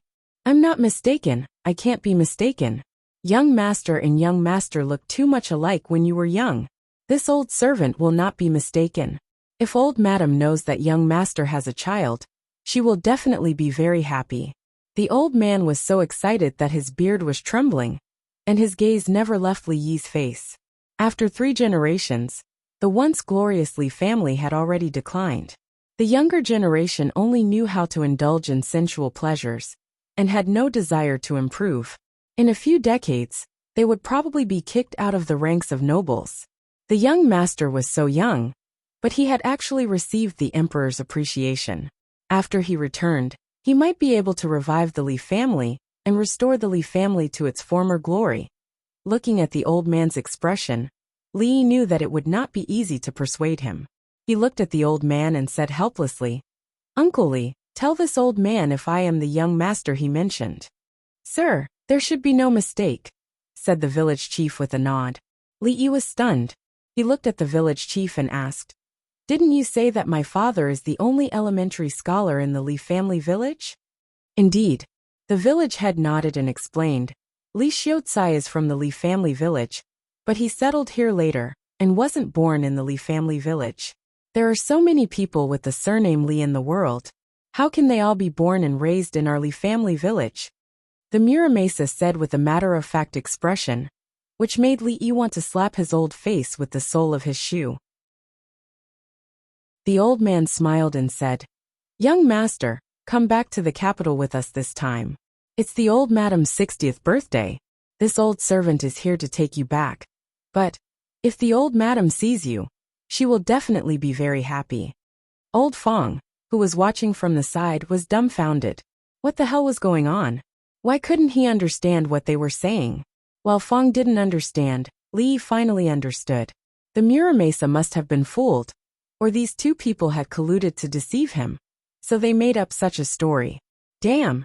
The young master of a big family who wandered outside. Why does this story sound so familiar? Can't the plot be more melodramatic? Right, the old son used to tell these stories often, and it seems that many people have heard them. Maybe this story is the most popular one at the moment. Don't these people know how to be flexible? If he didn't guess wrong, the old man would definitely say, "Go with me. There is a huge family with countless properties waiting for me to inherit." A person with a slightly lower IQ might believe him, and happily follow him on a road of no return. But in the blink of an eye, he would be sold to a rich woman on the way, especially a handsome gigolo like him. It was very likely that he would be treated as a target. This kind of clumsy trick was good for deceiving ordinary people, but it was far from being able to deceive the county lieutenant, who came from the 21st century and had seen countless clever tricks of deception. If they dared to talk nonsense again, they would all be arrested and put in detention in the county office. Rui walked out from inside with a sword in his hand. The cream on his face took a long time to wash off. He decided to teach Li Yi a deep lesson. It was useless even if he hid in the county office, or he would be more insatiable in the future. Before he walked out of the door, he saw Li Yi standing at the door, so he strode out. "Go back with me, Fong, close the door." Seeing Mississippi Lu coming out, the smile on the old man's face became more obvious. When he called her young madam, Li Yi said shut up, grabbed Mississippi Lu's hand and walked back, not forgetting to ask Fong to close the door. When he closed the door, he was confused for a moment. Shouldn't it be young madam? Lu Rui was taken back to the yard by Li Yi in a daze. Hearing the old man calling her young madam behind them, she only came back to her senses when he entered the room. A trace of embarrassment flashed across her pretty face. She squinted her eyes and held the hilt of her sword in her other hand tightly. This guy was getting bolder and bolder. Lee lay on the bed, looking at the ceiling motionless. He had been in this world for half a year. His parents were dead, and he was alone. His home was in Willow Leaves Village, in Rui Square. Here, he had a beautiful wife, a violent sister-in-law, and a well-behaved servant girl. He was the county lieutenant of Anshi, and he was in charge of dozens of subordinates. At this time, an old man came to him and told him that he was the young master of a family in the capital, and wanted him to go back to the capital. It was said that life was like a drama, but it shouldn't be the same, right? Wouldn't it be better to live a peaceful life here? If he was a county lieutenant, then so be it. It was necessary to have such a protective umbrella. Practicing martial arts, watching dramas, listening to songs in the Jade's courtyard, teasing the servant girl at home, teasing Rui, and doing some sneaky things in bed at night. He could live like this for the rest of his life. Go to the capital? Whoever wanted to go could go. He was very determined, but an inexplicable feeling of irritation became clearer, as if there was a voice in his mind. Go and see. Go and see. That is your home. This voice came from the deepest part of his body, and he could hear it clearly even if he covered his ears. As if he realized something, Lee suddenly stood up from the bed and stared at his hands, shouting, "Is it you? Is it you?" He suddenly felt dizzy, and his heart palpitated like never before. In the courtyard, Rui's sword chi was sharp, and in the room, Lee seemed to have gone crazy. Rui stood at the door, and a trace of doubt appeared on her pretty face. She couldn't help but think, did the two of them quarrel? Although there would often be small fights, it had never been this serious. "Husband, what's wrong?" She strode over and supported Li Yi, asking with concern. Li Yi's eyes were red, and he felt as if there was a stone pressing on his chest. He panted heavily. It was the first time she saw him show such emotions. Even when he was angry with her last time, he was still abnormally calm. She didn't know how to comfort him, so she could only hold his hand tightly and said, "I don't know what happened, but husband said that no matter what we encounter, as long as we face it together, we will definitely be able to solve it, right?" Feeling the strength from her hand, Li Yi's breathing gradually calmed down, and his eyes became clear again. He took a deep breath and hugged her in his arms, saying softly, "That's right, there is nothing that can't be solved. Wait here for a while, I will be back soon." Patting her on the shoulder, he strode outside. Melodramatic plot. As he stepped out of the courtyard, he cursed in his heart. Chapter 294. The old man with the surname Li sat on a chair and took a sip of tea. He was not surprised by the young master's behavior. After all, this had happened too suddenly. Anyone else would not have believed it. The young master had grown up in the Li family village. The young master had a grudge against the family, and had probably never told him about the family. His reaction was reasonable, but it didn't matter. He had evidence to prove it. He took something out of his pocket and said, "Young master, this jade pendant is the proof of identity of the Li family. Young master always carries it with him. As long as you take out the other jade pendant, we will know." Li Yi did not remember having such a jade pendant, but it looked familiar. He looked at the old man and said, "Wait a moment." He took out a worn-out wooden box from the storage room. After opening it, he rummaged through it. The box contained the belongings of the father of the original body. When Li Yi found it under the bed in the dilapidated house, the box was still locked. If there really was something inside, it must be very important since the original owner of the body did not want to sell it under such difficult circumstances. There were not many things in the box. There was a worn-out folding fan. The fan's surface and the fan's ribs had already been separated. There was a small rattle drum, a broken red hairpin, and a jade pendant that was very similar to the one in the old man's hand. When Li Yi took out the jade pendant, the old man immediately walked over and said excitedly, "It's this one, it's this one." He put the two jade pendants together. The cross-sections were completely matched, forming a picture of a Pisces. Pisces spitting pearls. "This is the Pisces spitting pearls." The old man pointed at the two jade pendants and said, "Young master, you should believe me this time, right? I'm afraid this matter is 99% true. The old man sighed and said, "Sir, you may not remember, but when you were young and saw other relatives walking around during the festival, you would ask them where they were. When Li Xiaozai was pressed, he would punish you to memorize books outside the door. When Sir was 7 years old, it snowed really heavily. I still remember that it was New Year's Day. I heard Li Xiaozai shouting from next door, 'You don't have a grandfather, and you don't have any other relatives.' That day, Master stood in the courtyard for half the night. The next day, he had a high fever and did not wake up. Li Xiaozai carried you everywhere to find a doctor. He copied books for all the wealthy families in the city for a whole month before he could pay for the medicine he borrowed. From then on, Master never asked about his relatives again. Li Yi had no memory of the past. After hearing the village chief's words, he finally understood why his heart palpitations and irritation had come. A child's nearly 20 years of obsession had seeped deeply into his body, even though his soul had died. Li Yi rubbed his head. In the end, he still did not have complete control over this body. He could feel the desire that came from his bones. He longed to return to his ancestral home, and to see his other relatives in this world. They were probably the only relatives he had left. In the room next door, Lu Rui stared at the wall across from her. She had a surprised and complicated expression on her face. Lu Rui sat on a stone bench in the courtyard, and occasionally turned her head to look into the room.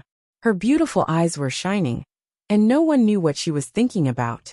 The young maidservant pressed her body tightly against the door, trying hard to hear what her son-in-law was saying to the unfamiliar grandfather in the room. But she could not hear it clearly. Her little face was full of annoyance. The old man with the surname Li sighed and said, "Young master, this time please come back with me." Young master ran away from home that year, and old madam has been sad ever since. Her health has been deteriorating day by day. If she can see young master, she will definitely get better. Li did not answer his question. He composed himself and raised his head to look at the old man. He slowly opened his mouth and asked, My father and mother, what happened that year? Why did they leave? Why did you only think of coming to find them now? This matter, it's a long story." Even if Li Yi did not ask, the old man would have told him the truth. He let out a long sigh, and a look of reminiscence appeared on his face. Although my Li family cannot be considered a rich and powerful family, it is still a noble family. When the country was founded, the old master was given the title of a county duke. However, the descendants of the Li family did not have any meritorious deeds, so the title of nobility decreased with each generation. When it came to the old master, the county duke's mansion had already become a marquis's mansion. The old master and the Chen marquis were old friends. In order to prevent the decline of the Li family after 3 generations, he wanted the young master to marry into the Chen family. The young master and the young lady of the Chen family were engaged when they were young. However, no one would have thought that the young master would fall in love with a commoner girl. Even if the old man did not say what happened next, Li could still guess the development of the plot. Prince, princess, commoner girl. One was betrothed before he was born, the other eloped for love. Since ancient times, were there not many such stories? Some time ago, Li Yi had adapted the story of Sima Xiangru and Zhuo Wenjun, and sent it to the old man Sunday. Only a few days later, the real truth happened to him, his father. Was there any need to say what happened next? In order to climb up a big thigh, the Li family of course could not let their young master fall in love with an ordinary woman with no background, so they prepared to break up the lovers. However, they never expected that after they raised the stick, they would find that the lovers had already flown away. In less than half a month before the day of the marriage with the young lady of the Chen family, the young master and the young master's mother eloped and left the capital. The Chen family was humiliated and furious, so they cut off all contact with the Li family. The old master fainted from anger. After he woke up, he did not allow us to look for the two of them.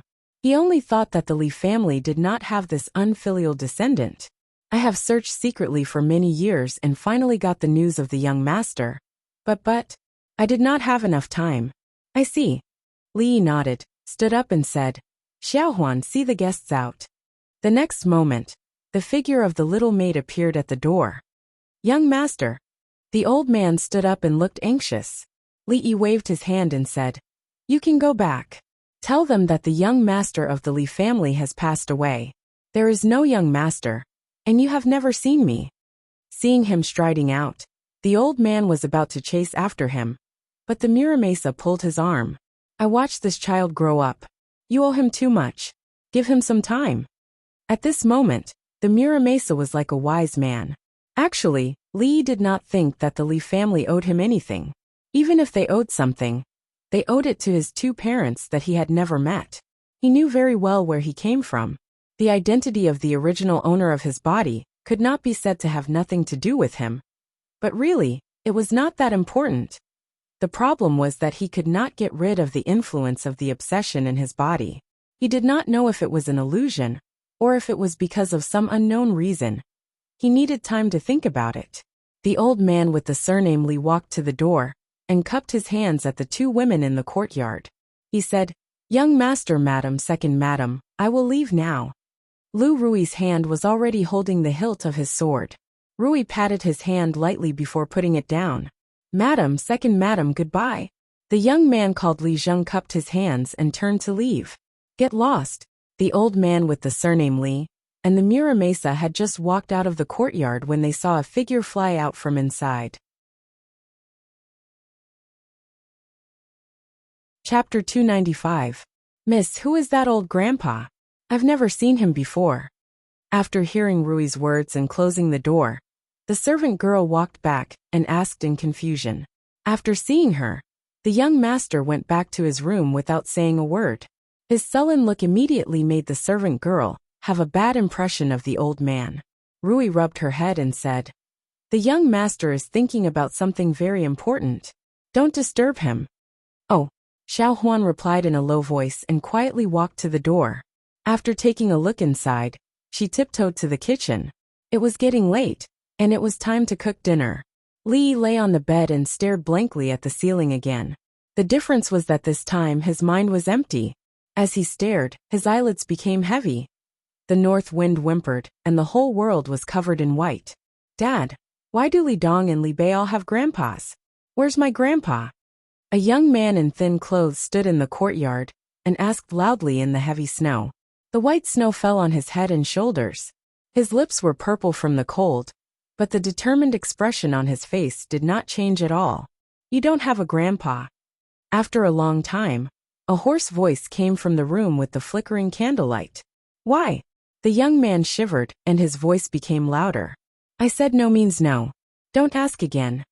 The voice in the room became stern. The young man bit his lips and his body began to tremble. He stubbornly stared at the candlelight in the room and refused to take a step forward. The snow became heavier and the wind blew on his face like knives. The young man's legs had lost all feeling. After a while, his body swayed and fell on the snow. At the same time, the door was pushed open and an anxious man ran out from the room. He picked up the young man on the snow and said hoarsely, Ear, ear. The young man was unconscious and his forehead was burning. The man carried the young man into the room and quickly rushed out again. He wrapped the young man in a blanket and carried him on his back. He pushed open the courtyard door and disappeared into the snowstorm against the cold wind. Doctor, my child is sick. Please open the door. Doctor, please save my child. Doctor, please save my child. On the night of Chinese New Year's Eve, the pharmacy was closed and the clinic was closed. The man knocked on the door of several clinics with the child on his back, but no one answered. Finally, just as he was about to lose all hope, the door of the last clinic slowly opened. The white-haired old doctor glanced at him, sighed and said, Come in. When the young man woke up from his coma, he saw the man with bloodshot eyes and messy hair standing guard in front of the bed. Father, I'm sorry. I should have been obedient, the young man said weakly. It's not your fault. It's not your fault. It's all my fault. The man held the youth's hand, tears welling up in his eyes. Father, I miss Mother. The man turned his head, unwilling to let the youth see the tears on his face. The young man suddenly smiled. He held his father's hand tightly and said, Father, I won't ask that question again. The man couldn't help but cry out. Li abruptly sat up from the bed, feeling a suffocating feeling in his heart. When a pure white handkerchief was extended to him, he realized that his face was already covered in tears without him noticing. Rui held one of his hands and used the other to wipe away his tears. Li looked at the sky outside and asked, "What time is it now?" "It's almost midnight." Rui looked at him and asked, "Did you have a nightmare, husband?" "Midnight." Li didn't expect that he would sleep for so long. The scenes that appeared in his dream, although trivial, were extremely real, as if he had experienced it himself. Perhaps it was really him who had experienced it himself. Suddenly, a strange sound came from the room. Li rubbed his stomach. Rui smiled and said, "I didn't wake you up for lunch in the afternoon. I'll go and heat up the food now." Seeing Rui walk out of the room, Li got off the bed, fetched a basin of ice water, and wiped his face carelessly. After being stimulated by the ice water, he immediately became much more awake. He let out a long sigh of relief. Just now he seemed to have experienced another life. Everything in the dream was so clear. When he thought about it, those scenes would appear in his mind again. "It's you, right?" Li murmured to the empty room. The room was eerily silent, and no one answered. The food should have been heated in the pot a long time ago. Rui went out for a while, and came back again with a steaming tray in her hand. She said, "It's very late. You can't eat too much. Just have some porridge, husband." The rice was ordinary porridge, and the vegetables were pickled homemade pickles. Li picked up the bowl and ate with relish. He felt that tonight's porridge and pickles were better than all the delicacies he had eaten before. The pickles were also pickled with a unique recipe, but the recipe was not found in the library. When he was a child, he would run all over the mountains with his friends after lunch in the afternoon. The amount of exercise was huge, so when he returned home at night, he would become hungry again. At this time, Grandma would cook some simple white porridge with pickled vegetables. When the rice was ready and the heat on the Kong bed was almost done, Grandma would quickly finish the meal and crawl into the warm quilt. He hadn't eaten for a whole day, so a bowl of porridge was naturally not enough. At this time, he didn't care about the rule that he couldn't eat too much at night. He took another bowl and soon saw the bottom of the bowl. "Husband, you can't eat anymore." When Li reached out again, Rui stopped him in time. Although he felt that he could eat another bowl, Rui wouldn't let him, so Li had to give up. Rui put the bowl and chopsticks back. When she came back again, Li suddenly asked, "What do you think I should do?" Rui came over, smiled and said, "Husband, don't you already have the answer in your heart?" Hearing this, Li was stunned for a moment, and then he also smiled. He raised his palm and looked at it, saying, "Well, I've received such a great favor from you, so I should help you dispel your obsession for so many years. After this you can go in peace." "What are you talking about, husband?" Rui looked at him in confusion. Li smiled and patted her hand, saying, "Nothing, nothing. Go to sleep. Women will become ugly if they stay up late." When he walked to the bedside, he saw that Rui was still standing in the same place, biting her lip and looking a little hesitant. This time, it was Li Yi's turn to be confused. He should be the one struggling. Why was she hesitating? "What's wrong?" He walked over and asked her. "Husband." Rui suddenly looked up at him. Li looked into her eyes and waited for her to continue. "Let's consummate our marriage." The hesitation in her eyes quickly disappeared and turned into determination. Rui's voice came clearly. In Li Yi's mind, it was as if a bolt of lightning flashed, illuminating the whole world. At this moment, what Li family, what nobility, what young master, what going to the capital, all of you can go to hell.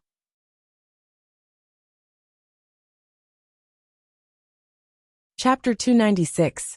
Let's consummate our marriage. He had waited for this moment for a long time. At this moment, Li Yi had an urge to throw his head back and let out a long roar. Oh my God! She finally got over the hurdle in her heart. Li Yi abruptly carried the blushing Rui by her waist, and after spinning a few rounds on the spot, he went straight in the direction of the bed. Inside the room, the candlelight flickered. The two people on the bed had their foreheads against each other, and their noses against each other. They could feel each other's breath. Li Yi could feel Ru Yi's heartbeat speeding up. In fact, he wasn't much better. He had been a virgin for 2 lifetimes. Was he going to evolve into a real man tonight? Husband. Just as Li Yi's hand started to reach for his belt, Rui suddenly whispered, I seem to have forgotten something. Her voice was so soft that it could not be heard. What is it? Li Yi asked subconsciously. His hand had already reached for his belt, but he was not in the mood to listen to what she said next. Was this the time to talk about other things at a critical moment? I think I had my period yesterday. Li Yi's hand stopped moving and his body froze. He slowly raised his head to look at her and asked in a trembling voice, Are you serious? Rui nodded. She buried her head in her chest and said, Just now I forgot.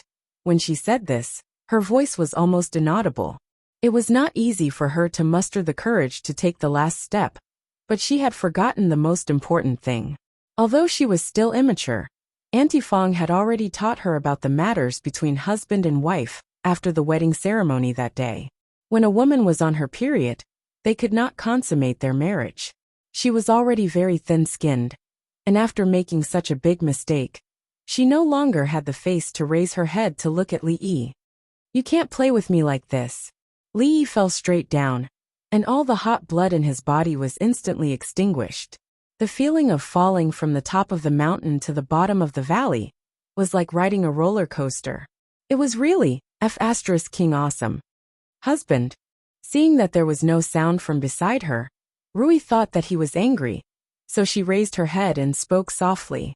Before the last syllable could come out, her lips were sealed. Li Yi held her face and kissed her fiercely. He picked up the quilt and walked out. Husband, where are you going? Rui asked hurriedly. Sleep in the kitchen. Li Yi said angrily, and walked out with the quilt in his arms. Tonight, it was better for him to calm down alone. Rui sat up from the bed, and thought of what had just happened. Her face was so red that it looked like it was about to drip blood. His courage at that moment had long since disappeared without a trace. If he could turn back time, he probably wouldn't dare to say something like that again. Miss, what happened to young master? Xiaohuan held her little quilt, rubbed her sleepy eyes, walked in from the door, and asked with a pout. She had been asleep for a long time, but was suddenly woken up by young master, who asked her to come to sleep with Miss, and then occupied her place. Closing the door, she walked to the bed and habitually climbed inside. She rolled the quilt into a tube, and got in from the outside. She squinted at Rui and whispered, Miss, you are so beautiful. After that, she slowly closed her eyes, and soon there was a sound of even breathing. Rui reached out to help her tuck the quilt, then bent her slender legs, and leaned against the headboard, completely awake. She looked straight ahead, but her thoughts did not know where. The corners of her mouth occasionally raised a charming smile, and the blush rose from her neck to her ears. In the kitchen not far away, Li also couldn't sleep. Of course, one reason was that he had slept well during the day. The other reason was that he was hit by the cruel reality after being teased halfway. This night was destined to be extremely long for him. When he was thinking about it, he suddenly realized a serious problem. Before the appearance of the old man from the capital, there seemed to be another voice in his body, which had never happened before. Was it because the appearance of the old man had aroused the deep obsession of the original owner of the body? If the boy's consciousness was still affecting this body, and if he had really consummated with Rui just now, wouldn't it be equivalent to a wretched guy hiding and peeping at them when they were having sex? Thinking of this, his heart instantly became uncomfortable. Bastard! He fiercely punched the wall. Not long after, there came the sound of a cold breath in the dark room. Young master, did you sleep well last night? I'll cook 2 eggs for you. Xiaohuan was in the yard, watching Li Yi walk out of the kitchen with 2 panda eyes. She said doubtfully, and took out 2 eggs from the storage room. Using boiled eggs to apply to the eyes could remove the dark circles. This was a special skill that the young master had taught her. Several of her close sisters used this method. When Li Yi was washing his face in the yard, Rui walked to the door. When she saw him, she couldn't help but blush and retreat. She dipped the willow branch in the green salt, and cleaned her teeth. She suddenly spat out some mouthwash. The morning sun shone through the mist, forming a rainbow of colors. The old man's hateful face appeared on the other side of the rainbow. Young master. The old man with the surname Li wiped his face. He wasn't angry at all. This time, when he called Li Yi, he erased the word young from the front. The word young master was used to address the younger generation of the Li family. Although there was only one young master in his heart, he was used to calling him young master. After he returned, wouldn't he be demoted in front of the younger generation of the Li family? When do we leave? Li looked at him and asked. A hint of joy appeared on the old man's face and he said, "The sooner the better." Li waved his hand and said, "Then let's wait for another 7 days." Rui, who had just walked out of the room, blushed again. The old man revealed a bitter expression and said, "The journey is long, and we don't know how long it will take. Young master, if we leave in 7 days, I'm afraid we won't be able to make it for the old madam's birthday." Li cursed in his heart and turned to walk back to his room. These people really knew how to pick the right time. They didn't come early or late. They just had to pick this crucial time. Weren't they deliberately causing trouble? "Young master, the eggs are ready. Come quickly." Xiao Huan came out of the kitchen with 2 boiled eggs in her hands. A moment later, Li was lying on a rocking chair with the servant girl standing behind him. She held 2 eggs in her hands and rolled them in front of his eyes. In the courtyard, the old man and the young man called Li Zheng were talking in a low voice. The latter would occasionally turn his head to look at the sword-wielding woman, standing in the courtyard with a trace of fear in his eyes. This time, even if he was given a lot of courage, he wouldn't dare to say the words "second madam" again. Chapter 297. Young master, time is of the essence. Let's leave tomorrow morning. After discussing with the young man for a while, Elderly walked over and said, "Tomorrow it is then." Li waved his hand. Since he couldn't leave in a few days, it didn't matter if it was tomorrow or the day after. He had to leave early and come back early. He still had business to attend to. "Okay, we will come pick you up tomorrow morning." After saying this, the old man left with the young man. They packed early and left the next morning. If the journey was smooth, they should be able to reach the capital in 5 days. "Son-in-law, where are you going?" Xiao Huan lowered her head to look at Li Yi and asked in a small voice. Her tone was a bit nervous. Li Yi patted her little hand and said, "Don't worry, I am only going to the capital to take care of some business. I will be back soon. At that time, I will bring you rouge from the capital. Wan Huazhai's rouge and face powder can only be sold in the capital." Last time, Li Xian gave a few boxes of high-quality rouge. It was said that it was specially provided by the palace and was very precious. Only the Wan Huazhai in the capital sold it. The servant girl usually couldn't bear to use it and hid it in the cupboard. In the end, it was ruined by rats, and she was sad for a long time. Li originally wanted to ask Li Xian for a few more boxes. Later, he found out that there weren't many in the manor. The last few boxes were all given to him last time. Xiao Huan nodded with some disappointment. Although she had wanted the rouge from the Wan Huazhai for a long time, she hoped that in a few days during the Lantern Festival, the son-in-law would take her in the mist to see the lanterns. However, the son-in-law would leave tomorrow. No matter how beautiful the lanterns were, it would be meaningless. Whether it was to repay a favor or to seek peace of mind, no matter what the reason was, this trip to the capital was unavoidable. Even if Li planned to return immediately after the old foreign's birthday, it would probably take at least half a month. In the days that he would not be in Qing and Fu, there were some things that he had to explain before he left. The first thing he had to do was, of course, to ask for leave from the county government. This was simple. Speaking of which, the sick leave that Her Highness had given him had not disappeared. Now that he was working while sick, his salary was doubled. He only needed to inform County Magistrate Liu, and he would take care of the rest. County Magistrate Liu had nothing to say to this county lieutenant, who hardly appeared in the county government. Of course, he would not put Li in the same position as the former county commandant Zhou. Not to mention that their backgrounds were worlds apart. He could not find any fault with County Commandant Zhou's contributions to the Yamen.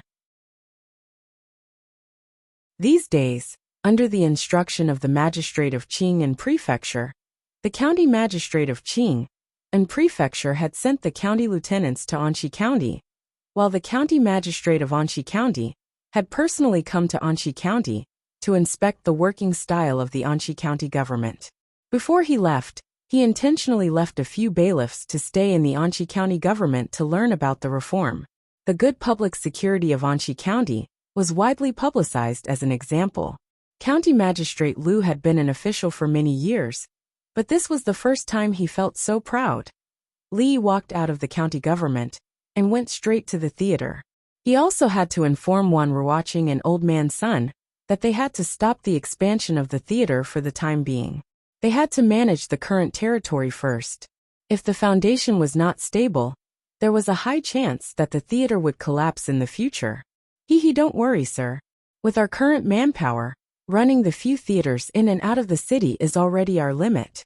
There are many people who want to join us, but they are only doing odd jobs to earn a living. A few stewards are currently training their own people. When they are capable enough, they will be sent out. Old Sun's saliva flew everywhere. With a face full of excitement, he painted a grand blueprint for Li Yi with just a few words.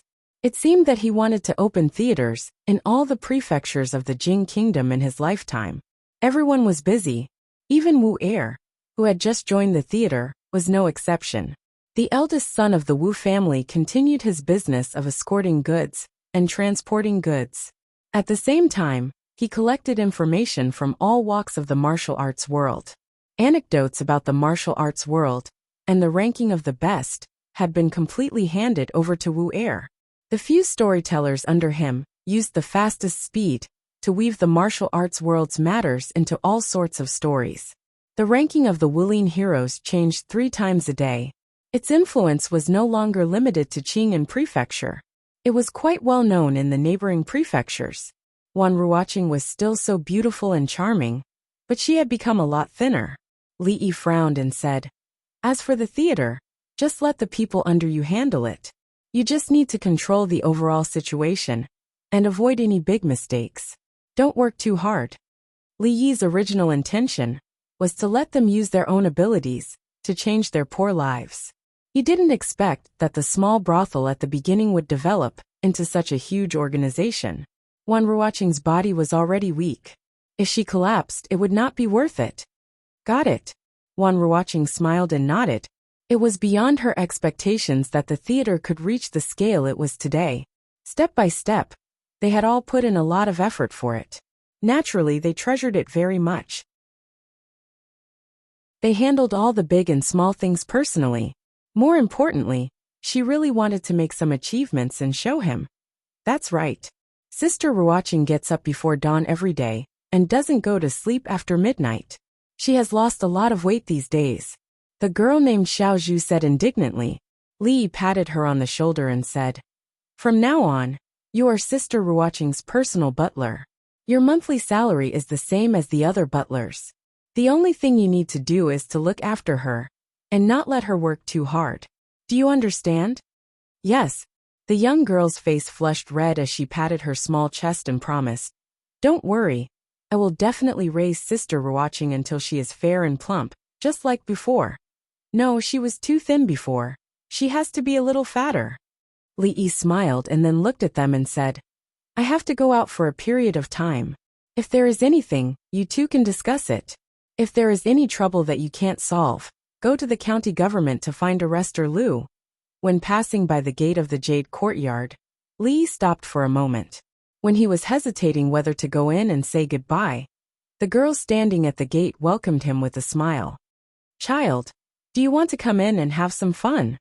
Looking at the girl talking and the white powder on her face falling down, Li no longer hesitated and strode away. He was only going out for half a month. There was no need to say goodbye.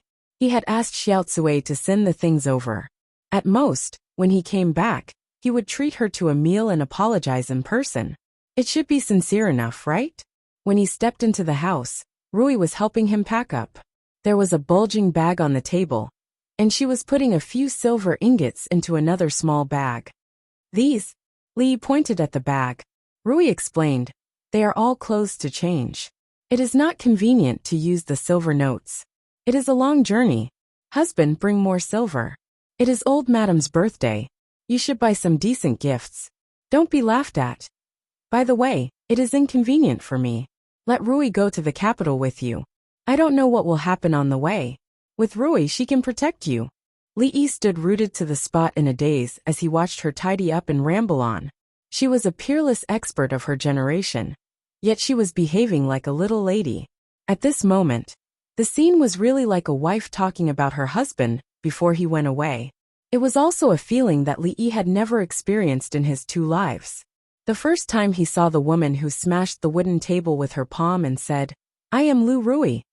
It was as if it was yesterday. He didn't know when she started to become more and more like a little wife.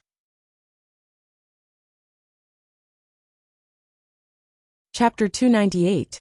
You really don't want to go with me? Li still wanted to fight for it. Now that the 2 of them had just broken through the last layer of window paper, it was time for them to be lovey-dovey and lovey-dovey. When they reached the capital and counted the days, it should be time. If he went with Rui, he wouldn't have to rush back so quickly. It was not easy to have a life with just the 2 of them. After arriving at the capital, they could go sightseeing and make up for their honeymoon. What a perfect plan. However, no matter how perfect the plan was, it couldn't win against his damn aunt. This was definitely one of the 2 words that men hated the most since ancient times. It didn't seem to be called like this in the modern times. In short, as long as it was a woman, even if she was an invincible martial arts master, when faced with this word, she would be defeated. Therefore, the target of the honeymoon became Mississippi Lu. Li was suddenly filled with worry about this journey. Lu Rui smiled and said, "This journey is long, and it's not convenient for me to go. You know, husband, the capital is not like Qing and prefecture. Rui is naughty and mischievous. Husband, keep an eye on her, and don't let her get into any trouble." No one knew a younger sister better than an older sister. Li felt that the one who understood Lu Rui the most was Rui. Just based on that sentence of "don't let her get into any trouble," instead of "don't let her be wronged or bullied." Who's naughty and mischievous? When did I get into trouble? A dissatisfied voice came from outside. Lu Rui walked in with a frown. She was very dissatisfied with Rui's evaluation of her just now. No one said you're naughty and mischievous. Mississippi Lu is gentle and generous, virtuous and good at home. You're the model of all women in the world. That sentence made Mississippi Lu blush slightly. Just as she was about to draw her sword to thank Li for his praise, Li, who saw that the situation was not good, quickly slipped out. His voice came from outside the door. "We're leaving tomorrow morning. Remember to pack your luggage tonight." Putting aside her character of fighting at the slightest disagreement, second Miss Lu was really a must-have artifact for home travel. She could be admired from afar to cultivate one's mind, and she could also be used as a personal bodyguard. Along the way, it was inevitable that they would have to travel through mountains and rivers. If they encountered bandits, with their half-baked martial arts skills, they might not be able to handle them. As for the 2 old men, Li had never placed his hopes on them. At the critical moment, his sister-in-law was still the most reliable. Seeing Xiao Huan sitting alone in the courtyard in a daze, he had long gotten used to her nagging. Suddenly realizing that he hadn't heard her voice for more than half a month, he still felt a little uncomfortable. He slowed down his footsteps and quietly approached her from behind. Suddenly he reached out and covered her eyes. "Ah!" The servant girl let out a cry of surprise. After she came back to her senses, she removed Li Yi's hands and pouted in dissatisfaction. "Young master, you scared me again." She didn't need to look back to know who the person behind her was. The only person in the family who would play such a boring game with her was the young master. "Let's go." Li rubbed her head and said, "Where are we going?" The servant girl raised her head and asked, "I'll take you out for a walk." Okay. Young master, wait for me. I'll come out after I change my clothes." The servant girl hurriedly stood up and ran to the room as she spoke. "Sister, do you really want me to go to the capital with you?" In the room, Lu Rui looked at Rui and asked, "Why? You don't want to go?" Rui said as she packed her luggage, "Then let Uncle Fong go. Uncle Fong talked to me about this morning. He said that he had nothing to do at home and wanted to go to the capital to have a look. Since sister wants me to go, then I'll reluctantly agree to protect him. Lu Rui pursed his lips and made an expression that said, I don't want to go. If it wasn't for you, I would never agree. He quickly slipped out of the room. I'll go back to my room to pack. If she left late and her sister changed her mind and let Uncle Fong go, she wouldn't have a place to regret it. She was born here, grew up here, and had never left Qing'an Prefecture. She had long wanted to see the outside world. How could she give this opportunity to someone else? Early in the morning, he crawled out of his warm bed. When Rui brought a hot towel for him to wipe his face, she told him that the old man had been waiting outside for a while. Yesterday, he had accompanied Xiao Huan to shop until night time. Looking at the sky, it was getting late. He carelessly wiped his face and quickly put on his clothes. Walking out of the room, he was slightly stunned when he saw the situation in the courtyard. Including the old man and the young man he saw last time, there were 7 or 8 figures in the courtyard. They were dressed the same and looked familiar. Young master, we should leave. The old man walked over and said with a smile, There's no hurry. Let's leave after eating. Li waved his hand. The old man could only nod in agreement. The meal before leaving was always especially sumptuous. When he invited the old man, he was rejected. He was not used to having so many people watching him eat together, so he sent them all out. During the meal, Rui gave many instructions. The young servant girl's face was full of reluctance. She didn't eat much of her favorite dishes. On the other hand, Mississippi Lu seemed to be in a good mood. She seemed to be looking forward to the trip this time. Li felt that Rui told him to keep an eye on Rui, and not let her get into trouble was not easy to achieve. The way this lady did things was never something he could control. He raised his head and said, Why don't I go alone? Or can I bring Fong? Crack. The chopsticks in Mississippi Lu's hand broke into several pieces. She looked at Li Yi and her lips curled into a meaningful smile. Ahem, forget it. Let's do as we said before. Li Yi buried his head in his meal and didn't mention what he had just said. Young master, is the young madam not going back with us? A rather luxurious carriage stopped outside the house. The Li old man looked at Li Yi and asked in confusion. Li got on the carriage and said, The madam is not well. I can go alone. The madam is not well? The old man was stunned for a moment. Then a trace of joy appeared on his face. If that was the case, it was indeed not suitable for her to be tormented. After a year and a half, he could bring both mother and son over. That would be a joyous occasion for the house. There were also 11 guards accompanying them. It was said that there should have been 14 guards, but because one of them was injured, 2 were left behind to take care of him. After a few days, they would return on their own. Lu Rui didn't sit in the carriage. She rode a horse and walked in front. Li opened the curtain and waved goodbye to the people standing at the door. His line of sight was fixed on the door. He watched as the figure at the front of the carriage turned from clear to blurry. Beside her, there was a small figure waving his hand nonstop until the carriage turned a corner, and he could no longer see it.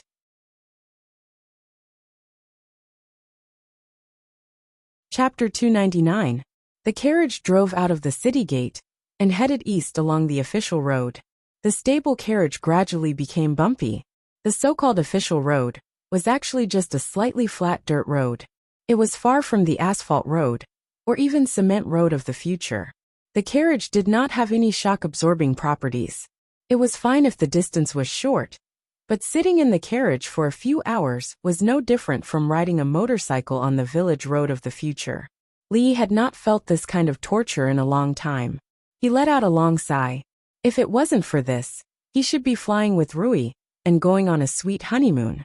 They should be looking at the mountains, the water, the flowers, the stars, and the moon. He wouldn't be lying in the carriage alone, or the two of them. The curtain of the carriage was lifted, and fresh air with a light fragrance rushed in. Li made some space for Mississippi Lu. Bored to death, he looked through the gap in the curtain and threw a broad bean into his mouth while looking at the road that kept going backwards. Although riding for a few hours was a piece of cake for Mississippi Lu, it had long lost its initial novelty. She was in a deadlock with Li Yi over the last few broad beans in the bag. until Li threw in a broad bean with his own saliva in exchange for a fierce eye roll from Mississippi Lou. He finally won. After a few hours of traveling, everyone must be tired. Why don't we rest for a while? Li moved to the front of the carriage, lifted the curtain, and said to the people outside. Old Man Li stuck his head out from a smaller carriage in the back and said, "Young master, it's getting late. In less than an hour, we'll arrive at the next county. Once we get there, we'll first find an inn to stay at, and then set off tomorrow morning." Li nodded and climbed back into the carriage. He secretly rejoiced that the distance between Qing and Prefecture and the capital was not too far. 6 or 7 days, compared to a journey that could easily take months, was considered very short. However, thinking that this kind of jolting would continue for a week, he couldn't help but feel a headache. In the small courtyard, the sun was about to set. The young maidservant was lying on the rocking chair that Li often rested on. She was counting something with her fingers. Half a month is 15 days. Son-in-law and second young mistress have been gone for half a day. In another 14.5 days we will see them again. Xiaohuan. Rui's voice came from inside the house.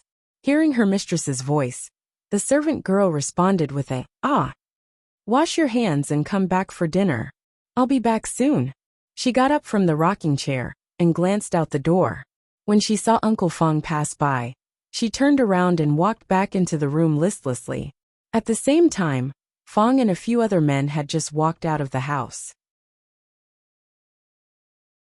"Fong, are you sure they won't come back before midnight?" a man asked with uncertainty. "Don't worry." Fong patted his chest and said, "The women have gone to the temple to pray. They won't come back until after midnight. As long as we come back before midnight, there won't be any problems." "That's good. I heard that the competition for the courtesan belle these days will be very exciting. It's not easy to wait until my wife is not at home. This time we have to take a good look." The few men laughed in tacit understanding. Once they were on the street, they immediately dispersed. "Hee, I'll go to Ingchen House to have a look." "Fong, are you going to Jadeite Courtyard to see Miss Hong?"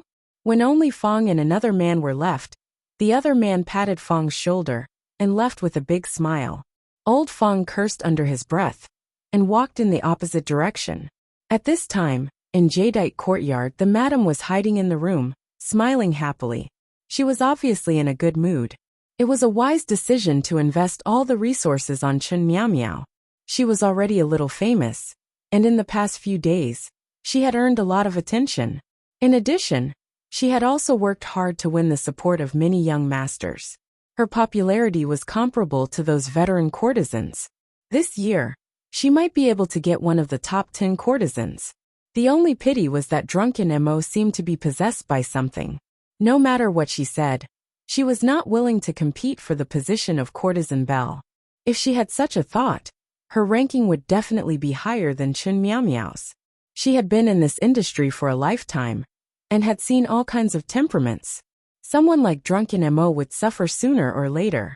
If she didn't take advantage of her young years to work hard and plan for the future, she might be able to end up in a good family. Someone like her who acted recklessly would most likely end up in a miserable end. There was a knock on the door. The madam withdrew her thoughts and opened the door. Seeing who it was, she asked, "Drunken Mo, what's the matter?" If it was in the past, the madam would naturally not be so cold to the star of Jadeite Courtyard, her money tree. But now, the money tree had changed hands, so she naturally did not need to be so enthusiastic. "Mother, aren't you going to invite me in?" Sung Zumo seemed to be completely unaware of this, and still said with a smile, "I say, drunken Mo, listen to mother's advice. This will only destroy you in the end. Even if you don't think for mother, you have to think for yourself. If this goes on, mother really can't help you. No matter what." It was a relationship of many years, and the madam still did not give up trying to persuade her. Zeng Zimo smiled and said, "That's why I came this time. You've thought it through?"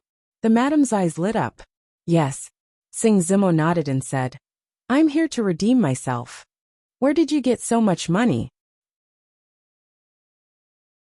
Looking at the stack of banknotes in her hand, the madam asked in shock after verifying their authenticity.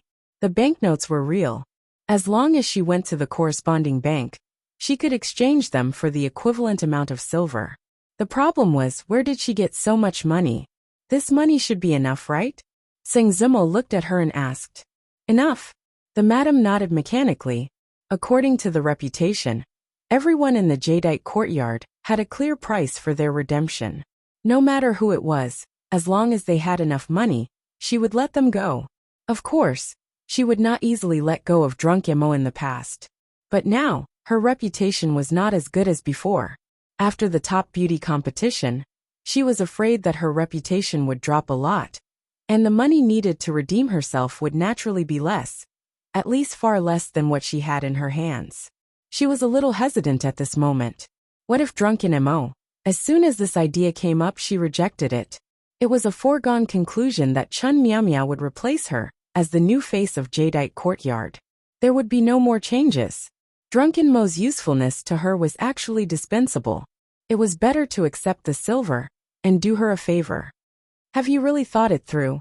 The madam looked at her and asked seriously. Obviously, she had made her choice at this time. After getting Zhang Zimo's confirmation, the madam sighed and took out her contract from the box in the room. She said, "For the sake of our past friendship, if you want to leave, wait until after the courtesan competition." Although her fame was not as good as before, she was still stronger than most people.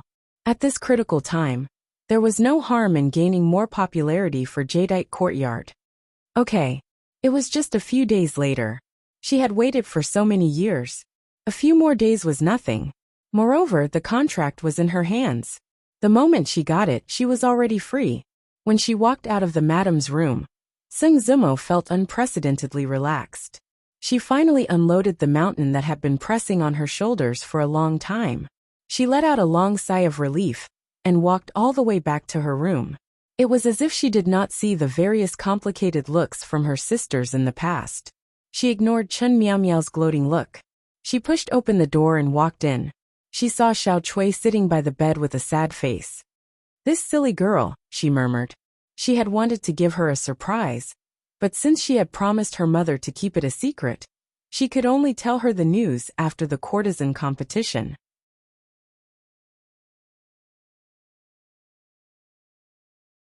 Chapter 300. Miss, do you still want to paint today? Xiao Cui hurriedly stood up and asked. During the courtesan competition, everyone else was busy earning popularity to increase their chances. Only her young miss was not worried at all. She buried herself in painting all day, as if she could never finish. Moreover, the paintings that she took with her every time she left never appeared again. I'm not painting anymore.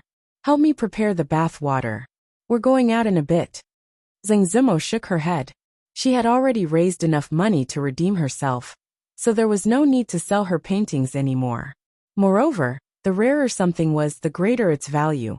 The few 3D paintings that occasionally appeared could be sold for a good price. If there were too many of them, it wouldn't be so easy to rely on selling paintings to make money in the future when they lacked money. Watching the young miss enter the inner room, Xiao Cui touched something in her bosom. Only then did her anxious heart calm down. This time, she would be the one to protect her young miss. Xiao Cui. Just as she was in a trance, she heard a voice coming from the inner room. The young girl immediately stood up and responded, jogging over. Mianxiu Garden was filled with fake mountains and waterside pavilions. It was a rare place of elegance. Anyone with a bit of status in the city would all treat this place as the first choice for inviting guests to a banquet. Especially in recent days, the garden was brightly lit almost every night. Tonight was no exception. The famous young master of a wealthy merchant in Qing'an Prefecture, Zhu Qing, was the host. Those invited included wealthy young masters of merchants, as well as many famous scholars of Qing'an Prefecture. With the scholars, there was naturally no lack of beauties. Any courtesan with a bit of fame also received an invitation. Of course, it was not certain if they would come. After all, Zhu Qing had promoted Lu Yi this year, and he had spared no effort. He could be considered as their competitor. Naturally, some people would not come, but with young Master Zhu's reputation, many people would still give him face. Thank you, young Master Zhu, for everything you've done for Yi. Yi is very grateful. In one of the pavilions, a tall green-clothed woman bowed to the young man opposite her. "Ai, what are you saying? Helping you is helping me. There's no need to be so distant between us." The young man smiled and waved his hand, saying nonchalantly. At this moment, many people were looking at the pavilion. Of the two people in the pavilion, one was a wealthy young master, and the other was one of the most famous courtesans in Qing'an Prefecture. This banquet was obviously held for her. When it came to the level of the top 10 courtesans, it was actually very difficult to distinguish who was superior in terms of beauty or talent. If they really used these to rank them, no one would be convinced. Every year, the top beauty competition was not only a contest between them, but also a contest between the powers behind them. This year's situation, with Zhu Qing as the leader, the young masters of the wealthy merchants mostly stood behind Lu Yi, and behind Lu Qiaoqiao stood the many scholars of Qing'an Prefecture. The others naturally also had their own supporters, but compared to these two people, they were still somewhat lacking. The battle for the championship would most likely be the battle between Lu Qiaoqiao and Lu Yi. In a while, there will be a few friends coming. They are scholars from the capital. I'll introduce you to them. Zhu Qing smiled. Miss Lu has the support of the scholars led by Yang Yinzhou. In terms of poetry, we are already at a disadvantage. In a while, you must take advantage of the opportunity. If you can make them sincerely help you, this time, we will have more than a 70% chance of taking the championship. Lu Yi nodded, then said with some pity, "It's a pity that we didn't win over that mysterious Li. If we had his help, the many scholars of Qing'an would not be a problem." Although Zhu Qing was a merchant, he had clearly heard of the Li that Lu Yi spoke of. Hearing this, he said, "Don't worry. Although the invitation we sent out was like a rock in the ocean, and the silver was returned, I heard that he did not participate in anyone's banquet. I'm afraid he doesn't have much interest in these things. Just keep an eye on Yang Yinzhou and the others." Just as he finished speaking, he saw Lu Yi look in front of her and say in surprise, "Why are they here?" Zhu Qing followed her line of sight and saw a few figures walking over from afar. "That's Yang Yinzhou, Wan Qiliang and Miss Lu. Why are they?" A look of surprise also appeared on Zhu Qing's face. Although he had sent out invitations to these people, he had never thought that they would come. After all, Yi was Miss Lu's greatest rival. Why would they come to such an occasion? Although he was surprised, everyone had a legitimate competitive relationship. The necessary etiquette was still needed. It was precisely because the two of them were the greatest rivals that they had to give each other even more respect. "Brother Yang, Brother Wan, I didn't think that you would come. Sorry for not going out to meet you." Zhu Qing walked over and said with cupped hands, "Sister Lu." Lu Qiaoqiao had become famous earlier than her, so Lu Yi took the initiative to greet her. No matter how intense the competition was in the dark, it could not be seen at all on the surface. The crowd only saw Zhu Qing, Yang Yinzhou, and the others laughing and chatting along the way. Lu Qiaoqiao and Lu Yi, the two popular courtesan candidates, held hands and were as close as sisters. "I still have a few friends over there that I need to greet. I am truly sorry for neglecting Brother Yang." After some polite small talk, Zhu Qing and Lu Yi went somewhere else. Yang Yinzhou and the others could not have come to cause trouble, so they let them be. How was it? Looking at Lu Yi's departing figure, the young man beside Yang Yinzhou turned his head and asked, "You live up to your reputation?" Yang Yinzhou nodded and said, "To be able to receive such praise from the number one of Qing'an Prefecture, the former number one scholar of Qing'an Prefecture, was already very impressive." Wan Qiliang smiled and said, "It looks like it won't be so easy for Miss Yi to win first place." Lu Qiaoqiao said with a smile, "Do your best and leave it to fate. If Sister Yi wins the final courtesan title, Qiaoqiao can only congratulate you." Wan Qiliang laughed and said, "Miss Qiaoqiao, don't worry. Brother Yinzhou's chest is full of ink. Just a little bit will be enough to help you win first place. The title of number one scholar of Qing and Prefecture is not an undeserved reputation." Yang Yinzhou's expression was bitter as he said, "Qiliang, please don't say anything about being the number one scholar of Qing'an Prefecture. Aren't you making fun of me? Wan Qiliang also finally realized that he had made a mistake just now. No matter how famous Yang Yinzhou was, as long as that person was around, the title of #1 scholar would never fall to him. Then he realized another problem and said, I wonder which girl that person is supporting if… Yang Yinzhou continued. I had originally thought that he would support the top artist of the Jade's Yard, Lady Zuamo. But that Lady Zuamo does not seem to have any interest in this competition.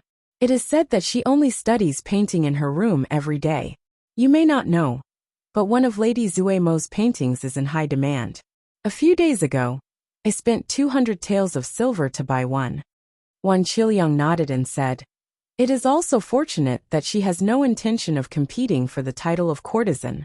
Otherwise, she would throw out a few more frightening poems, and the competition would be meaningless. Lu Xiaoqiao also secretly rejoiced in her heart. Although she did not have any relationship with that person, everyone was the same.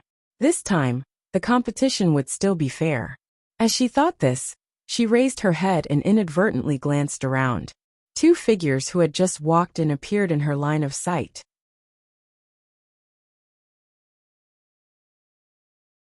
Chapter 301. It's her. Lu Xiaoqiao was startled. Because of the competition for courtesan belle, she naturally knew the famous peers in Qing'an Prefecture. She even had a general understanding of each other's strengths and weaknesses. In fact, everyone had a copy of such information in their hands. Therefore, she had always been very concerned about Sung Zumo, a very threatening opponent. This kind of attention, after learning that she did not attend any banquets, and did not seem to have any intention of competing for the title of courtesan belle, gradually decreased, and all their energy was focused on Lu Yi. However, they still did not dare to underestimate her, because they all knew very well that the other party was the most unstable factor in this courtesan belle competition. Therefore, seeing Sung Zumo on such an occasion tonight, Lu Xiaoqiao would naturally think more. Could it be that she had changed her mind and decided to fight again in these last days?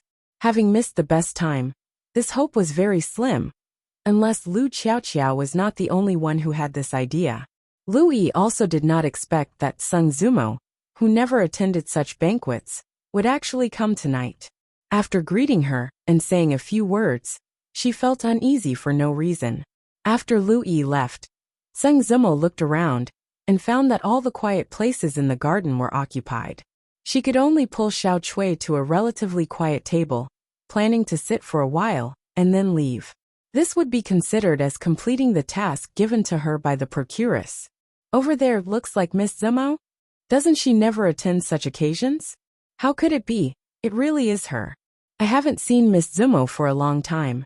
It's said that she has no intention of competing for courtesan belle. Could the rumors be wrong? However, even if she wants to compete, it's too late, isn't it?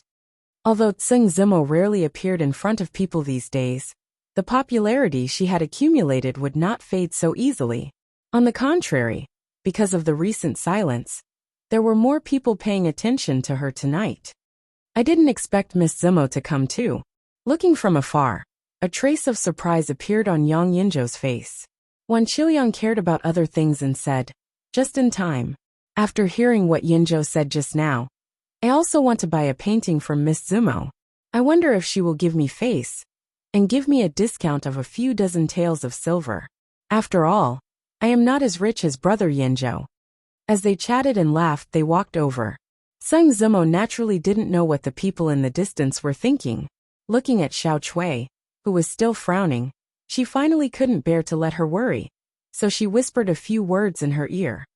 Ah! Xiao Chui was startled. Then, a look of joy appeared on her face. Miss, is what you said true? In the future, she'll lower your voice. Sung Zumo gestured for her to keep quiet. This news couldn't be announced yet. I got it. The worry on Xiao Chui's face disappeared. Since her mistress had already redeemed herself, what was the point of competing for the title of top courtesan? Wherever her mistress went, she would go. She wouldn't have to be afraid anymore. She suddenly thought of something and said, By the way, miss, Xiao Chui has something to give you. Although the young miss no longer needed that thing, Xiao Chui still planned to give it to her. As for whether the young miss wanted to keep it, or let her return it, it was up to the young miss. What is it? While Tseng Zimo was confused, she saw that after Xiao Chui searched around in her arms, her face changed, and she immediately became flustered. Oh no, miss, I lost that thing. Xiao Chui stood up in a panic. Just as she was about to search along the path she came from, she suddenly saw a thin booklet lying a few steps away. She let out a long sigh of relief. Just as she was about to run over and pick it up, a pair of slender hands appeared in her line of sight. Seeing a woman pick up the booklet, Xiao Chui quickly ran over and said, I just dropped it. Oh, just because you say it's yours, it's yours. Do you have any proof? The woman glanced at Xiao Chui and flipped it open. Give it back. Xiao Chui was about to reach out and grab it, but she was pushed by the maid next to the woman. She took a few steps back and almost fell. Whose maid is this? She's so unruly. The maid glared at Xiao Chui and stood in front of the woman.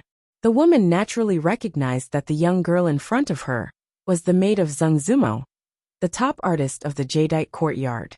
Otherwise, with her status, she wouldn't bother with the little maid. But who told her to be Tseng Zimo's maid? Last year, during the top courtesan selection, a certain young master who had always favored her turned to support Tseng Zimo at the last moment, causing her to lose the top courtesan selection. In this line of work, stealing a person's job was like killing their parents. She still remembered this hatred to this day. Every dog has its day. This year, her top courtesan selection was already in the bag, but the other party, the woman sneered in her heart. Did she still have a chance to turn the tables? Opening the booklet in her hand, the sneer on her face became even more intense. Did she think she could turn the tables with a few lousy poems? She casually recited the poem on the first page. There is a beauty in the north, peerless and independent.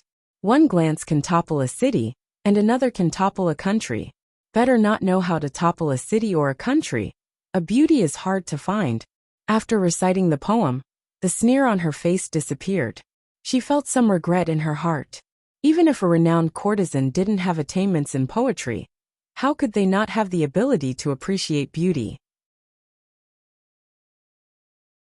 This poem describing a beauty, although the style was irregular, there were no flowery words, no detailed descriptions, and the language was simple and monotonous. But why did the image of a beauty that could topple a country appear in her mind?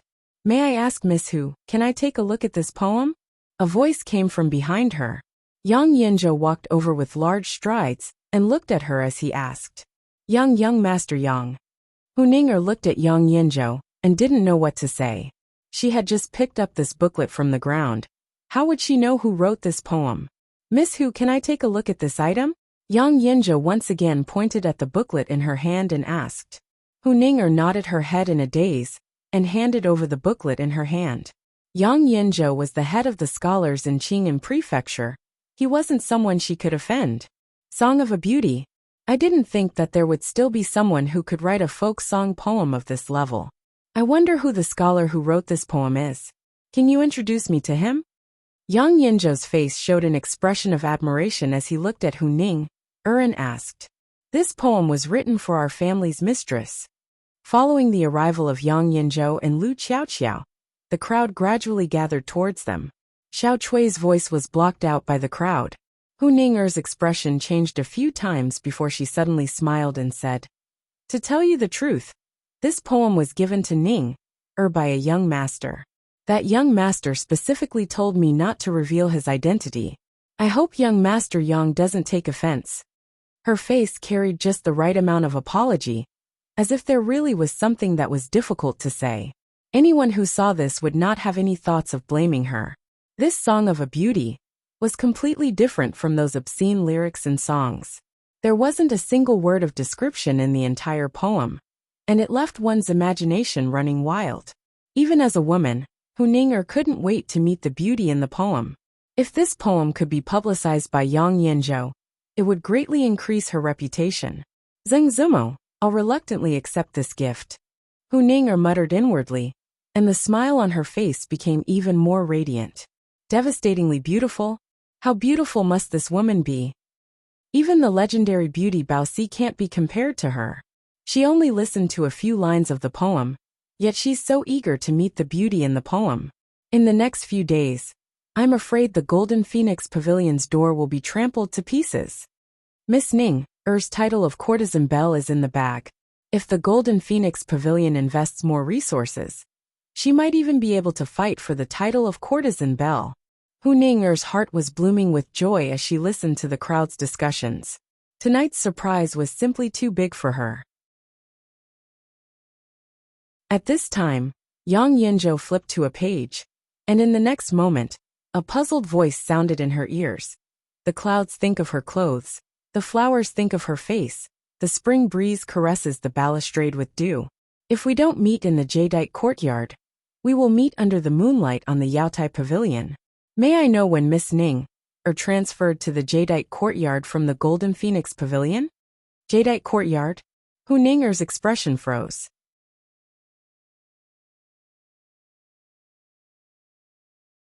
Chapter 302. Miss Ning transferred to the jadeite courtyard? I've never heard of this. I just saw her at the Golden Phoenix Pavilion yesterday. Then what does this line, if not in the jadeite courtyard, we will meet under the moonlight at the Jade Pavilion mean? Could it be that this poem isn't written for Miss Ning? Hearing Yang Yinzhou recite another poem, the crowd was stunned for a moment before they started to discuss among themselves.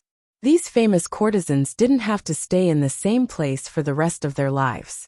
It was common for them to transfer to another brothel, but this would only happen to slightly famous courtesans like the top 10 courtesans. Unless the brothel keeper was a fool, she wouldn't let go of such a cash cow. Obviously, Hu Ning was the Golden Phoenix Pavilion's brothel keeper's cash cow, and the possibility of her transferring to another brothel was minuscule. With this, the crowd couldn't help but think of another possibility. Could it be that this poem wasn't written for her? If that was the case, then the song of a beauty that stunned the crowd just now wasn't written for her, right? Thinking about it, although Hu Ning could be considered beautiful, it was too much of an exaggeration to say that she was devastatingly beautiful. Even she herself wouldn't dare to admit it. As for the second poem, the rosy clouds are her clothes, the flowers are her face, the spring breeze caresses the railings, the dewdrops moisten the flowers, making them more vibrant. Such a beauty, if not in the jadeite courtyard, we will meet under the moonlight at the Jade Pavilion. This was also a poem praising a beauty. Compared to it, the soft waist and soft limbs, skillful in singing and dancing, that had been spreading like wildfire these days, could only be considered as obscene lyrics. The previous beauty song and the poem just now were definitely a rare masterpiece. It was unknown which great talent had written them. Some people even felt that it was a great waste to use such a poem on a few courtesans in a brothel. If not in the jadeite courtyard, the jadeite courtyard. Finally, someone came back to his senses and murmured, "These two poems are both about a girl in the jade courtyard. Could it be Chen Miao Miao, who has been in the limelight recently?" In the crowd, Chen Miao Miao's face was blushing. She didn't dare to admit that these two poems were written for her even if she had 10 guts. She knew herself. If she was really like what was written in the poems, how could the title of the top artist in the Jade's courtyard fall on Zheng Zimo's head? After a familiar figure appeared in her mind, Chen Miao Miao finally understood. Of course, there was no lack of people in the crowd who understood the situation. After a short moment of commotion, the place suddenly fell silent again. Everyone turned their gazes and looked at the woman who was not far away. The woman was comforting the servant girl, who was on the verge of tears. From afar, she heard the servant girl say, "Miss, she snatched the poem that Lili gave you." Lili. In the circle of scholars in Qing and Fu, whenever these three words were mentioned, their hearts would tremble. As a result, those with the surname Li did not dare to let outsiders call them young master. Since it was that person, then all of this could be explained. Thinking of the rumors between him and Lady Zimo, everyone immediately understood. Yang Yinzhou held the thin book in his hand. From time to time, voices could be heard. "There is a beautiful person like a clear breeze. Adding 1 point is too long. Subtracting 1 point is too short. Her form, like a graceful swan, like a swimming dragon. Wan Qilyang stood beside Yang Yinzhou in a daze and murmured, "Bullying, this is too much." Every single one of them could be used as the finale. Enough for an outdated courtesan to make a comeback. Yet they were tossed out so casually, and there were so many of them at once. In this way, how could Lu Qiaoqiao and Lu Yi fight for first place? Hu Ning'er's face was pale, and she almost lost her footing. She forced a smile and said, "I was just joking just now. These poems were naturally not written for Ning'er. I picked it up on the ground just now. I'm afraid someone lost it." Yang Yinzhou and Wan Qilyang only had eyes for the book, and did not pay attention to Hu Ning'er at all. The latter moved her gaze away from the book and exclaimed, "To think that someone could reach the pinnacle of folk song poems, songs of Chu, and poetry. I'm afraid we will not be able to catch up even if we spend our entire lives." Suddenly he asked in confusion, "Luo Shenfu?" It compares the woman one admires to a goddess. The words are beautiful but not impetuous, and the portrayal is already at the pinnacle. It is fascinating. But where is this Luo River? I've never heard of it before. Could it be made up? Yang Yinzhou's gaze did not move away from the book. He said, "Luo River is the ancient name of Yuan River. Last night, you and I were boating on Yuan River. Moreover, the name Luoshen is commonly seen in ancient books. How could it be made up?" Wan Qilyang naturally knew that his knowledge was far from Yang Yinzhou's. If he said there was, then there must be. It's him. It can only be him. Yang Yinzhou murmured. A hint of unwillingness appeared on his face, but he then shook his head with a wry smile. He had already given up on the idea of comparing himself to him in this life. At this time, the crowd slowly parted to form a path. Zheng Zimo and Xiao Chui walked over. Yang Yinzhou walked over and said, "Miss Zimo, I have a request. Can I make a copy of the poem book in my hand?" In fact, even now, Zheng Zimo did not know what was written in the book. She was also very confused. When did Li Yi give this to her? Why didn't Xiao Chui tell her? Also, why was Hu Ning'er's face so pale? Why were these people looking at her like that? All the mysteries were contained in the thin book that Yang Yinzhou handed over. She took the book and flipped it open. 1 page, 2 pages, 3 pages. As the former top courtesan, her attainments in poetry were naturally not bad. Gradually, her pretty face began to blush inexplicably. Were these poems all talking about her? Was she really that good? Looking at those extremely extravagant descriptions, she could not help but think of the scene that night. She only felt that even the roots of her ears were beginning to burn.